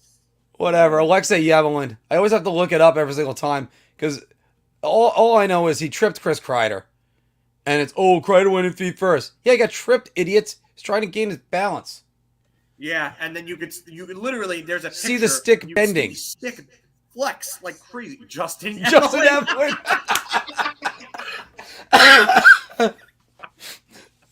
Justin Emelin. Oh my God! I'm so glad Justin made a comeback in this night. I didn't think it was gonna be. Is he gonna sing "Baby, Baby, Baby Ooh" while tripping Chris Kreider? I mean, I could see it being close. I don't know about Montreal being better. I mean, it's not like Rene Bourque did anything outside of his Game 5 hat trick. The Rangers had the better roster in 2014, hands down. Montreal had a better team than the Rangers in 2017, and Carey Price was healthy, and still they lost. Yeah. I mean, Mika Zibanejad wasn't there yet. Chris Kreider was Chris Kreider back then. Inconsistent, shows up for spots. Derek Stepan was on his way out. I mean, he just was a 50-point This is guy. 2017. Yeah. Rick Nash was not Rick Nash anymore. He was done. He was cooked by that point. I mean, Ryan McDonough, yeah, it was great, but was he Ryan McDonough of 2012 to 2014? I'm so glad that, by the way, I was waiting for somebody to say this, especially on the weekend when you honor him. Go ahead, click Mr. Syntastics one. That should, yeah, I don't know about terrible last 3 games. Last 3 games? No, he had one bad period. He had bad period in game 5. And I'm not even sure how much of that's really on him. I'd have to watch those highlights again. But the Rangers got back to even. Yeah. The Henrik goal should have never counted. I've seen quicker whistles for worse than that. And how could the referee have had sight of that puck? When it was in between his legs. What's now, by the way, the guy that blamed for that is Dan Girardi, who went around the net and left Henrik all by himself. Yeah, Dan Girardi is also just. Well, I'm not. I mean, and don't get me wrong, I love Dan Girardi. Game 4 was not bad. Game 4 wasn't that great, but Game 5 they tied the game, and then they left Ryan Carter all alone in front. Game 6, he was sensational. Like, I wrote an article at the time for hockeytickets.com. Hold on. There are 2 playoff series that I will ever lay an ounce of blame on Henrik Lundqvist for. This one right here, because he was horrendous against Tampa Bay during that regular season, and I said that they should have started Cam Talbot against him. But I got flack for that because how do you do that? Well, gee, I don't know. When you give up 18 goals in 4 regular season games to a team, they probably have your number. It's not just 1 or 2 games. 4 regular season games, he gave up 18 goals. But he was sensational against them in game 1. He was bad in game 2, bad in game 3. Good in game 4, good in game 5, great in game 6, and he let up, I think, 4 in that game, I think. I don't think he was great in game 6. He was really good in game 1. He was really good in game 7. He was terrible in games 2 and 3. He wasn't himself in that series, and he was the reason they lost in that overtime game.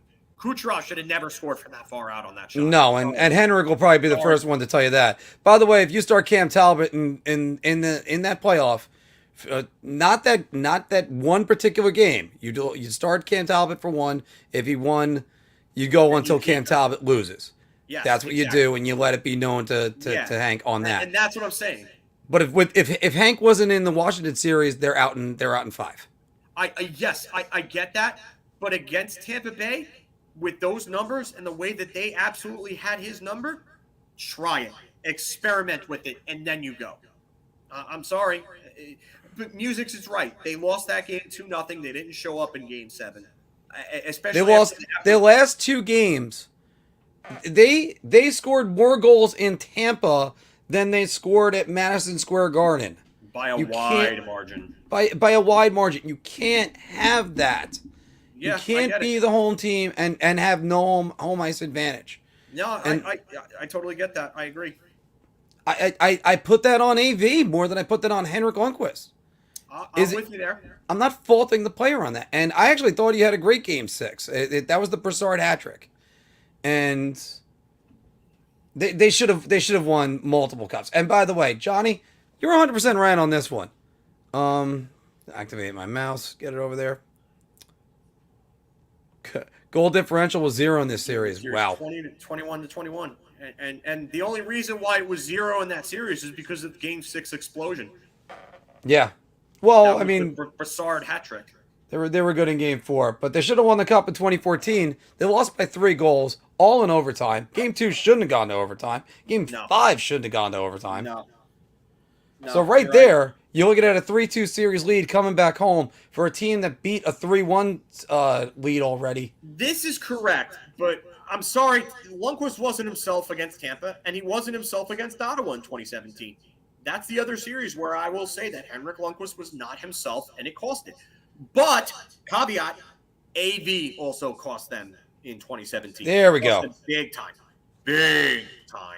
because you cannot put Mark Stahl and Dan Girardi out there against Ottawa trying to hold a lead when you have Ryan McDonough, Brady Shea, and Brendan Smith all playing really good hockey.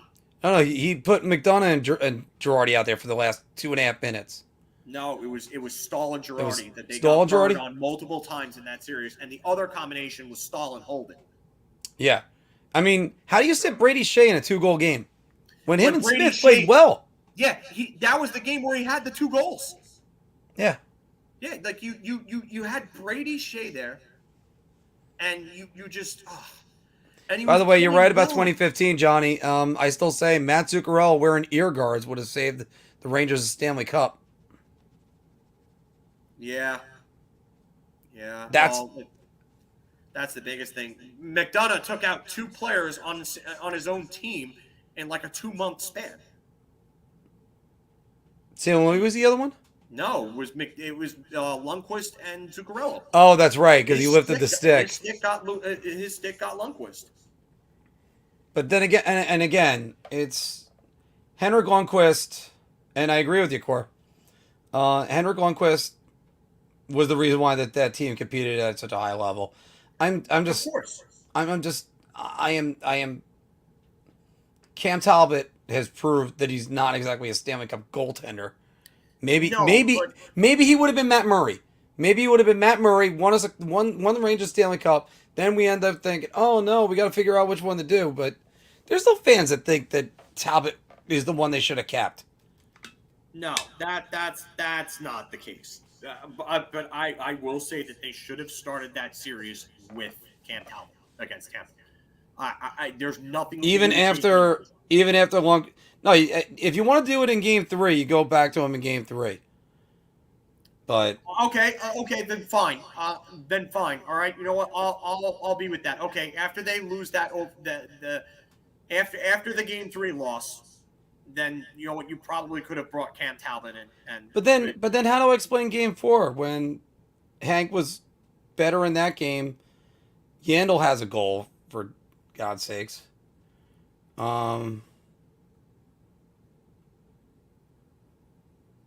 I wonder about that all the time, Cor. And this is another factor too. McDonough was playing with a broken ankle in 2015, and his treatment didn't take. Yeah, so I mean, he really trooped through that series.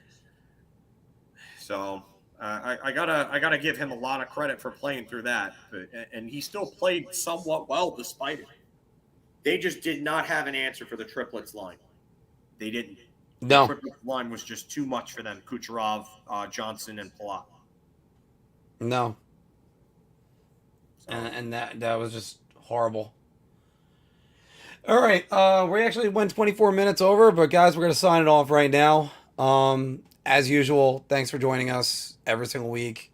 It's great to have you guys. Steven, when do you guys record, by the way, this week? Or did you record yesterday? Yeah, I didn't even... No, it might be today or tomorrow. But, is this a new one? Jake Hanks? Jake Hanks? No, Jake Hanks has been in here a bunch of times before. Oh, okay. So, by the way, Wardy NHL Review is going to record tomorrow. Look for Steven there. And yeah, it's probably get another final buzzer tomorrow. Working on a theme song for the final buzzer is not going to be tomorrow. I'm not even sure if I'll be able to do it. Actually, you know what? I might try to do it tomorrow night after the game because I'm going to Hank Night Friday, so I don't think I'll be able to do it Friday. Yeah, I got to get you more business cards too. But that's I have a different some story. left over. All right, but I mean, I need to give you like 500. All right, but guys, once again, thanks for joining us. Look for I'm gonna be doing a list for the top 10 hockey video games of all time. There's not gonna be any honorable mentions. I'll be honest with you, because hockey's got, I'll say 9, maybe 8 great games, and then I had to force another 2 in there. So Actually, yeah. You were invited for Hank Night to go there, right? Yeah, by a friend. Which is great. Yeah. Yeah, I'm very lucky. Yes, I was trying to, and nah, it just wasn't gonna happen. Who starts versus Columbus? I think that one's easy. That's Georgiev. It's got to be Georgiev. If there's anything we've learned, I think so far, what we've seen is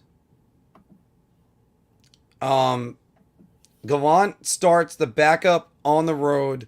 He'd rather have his starter start at home in a back-to-back. That's just the way it looks. So Okay. he did it opening night. He did it the other night versus Carolina. It did make more sense for Carolina, but however you want to do that. Let's go Sharks, by the way. 1-0 Sharks over the Capitals. All right. By the way, the Capitals dropping back. I mean, the Capitals could finish in 4th place. How would you like to be?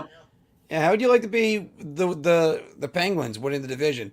The Penguins going to win the division, guys. I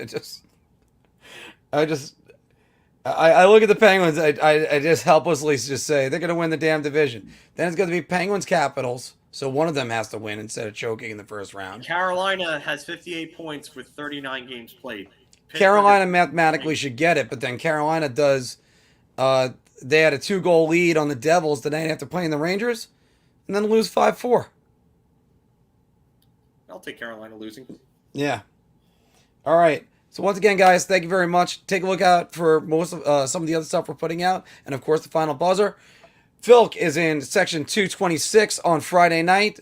Shoot him a DM, and yeah, just everybody, let's go Rangers.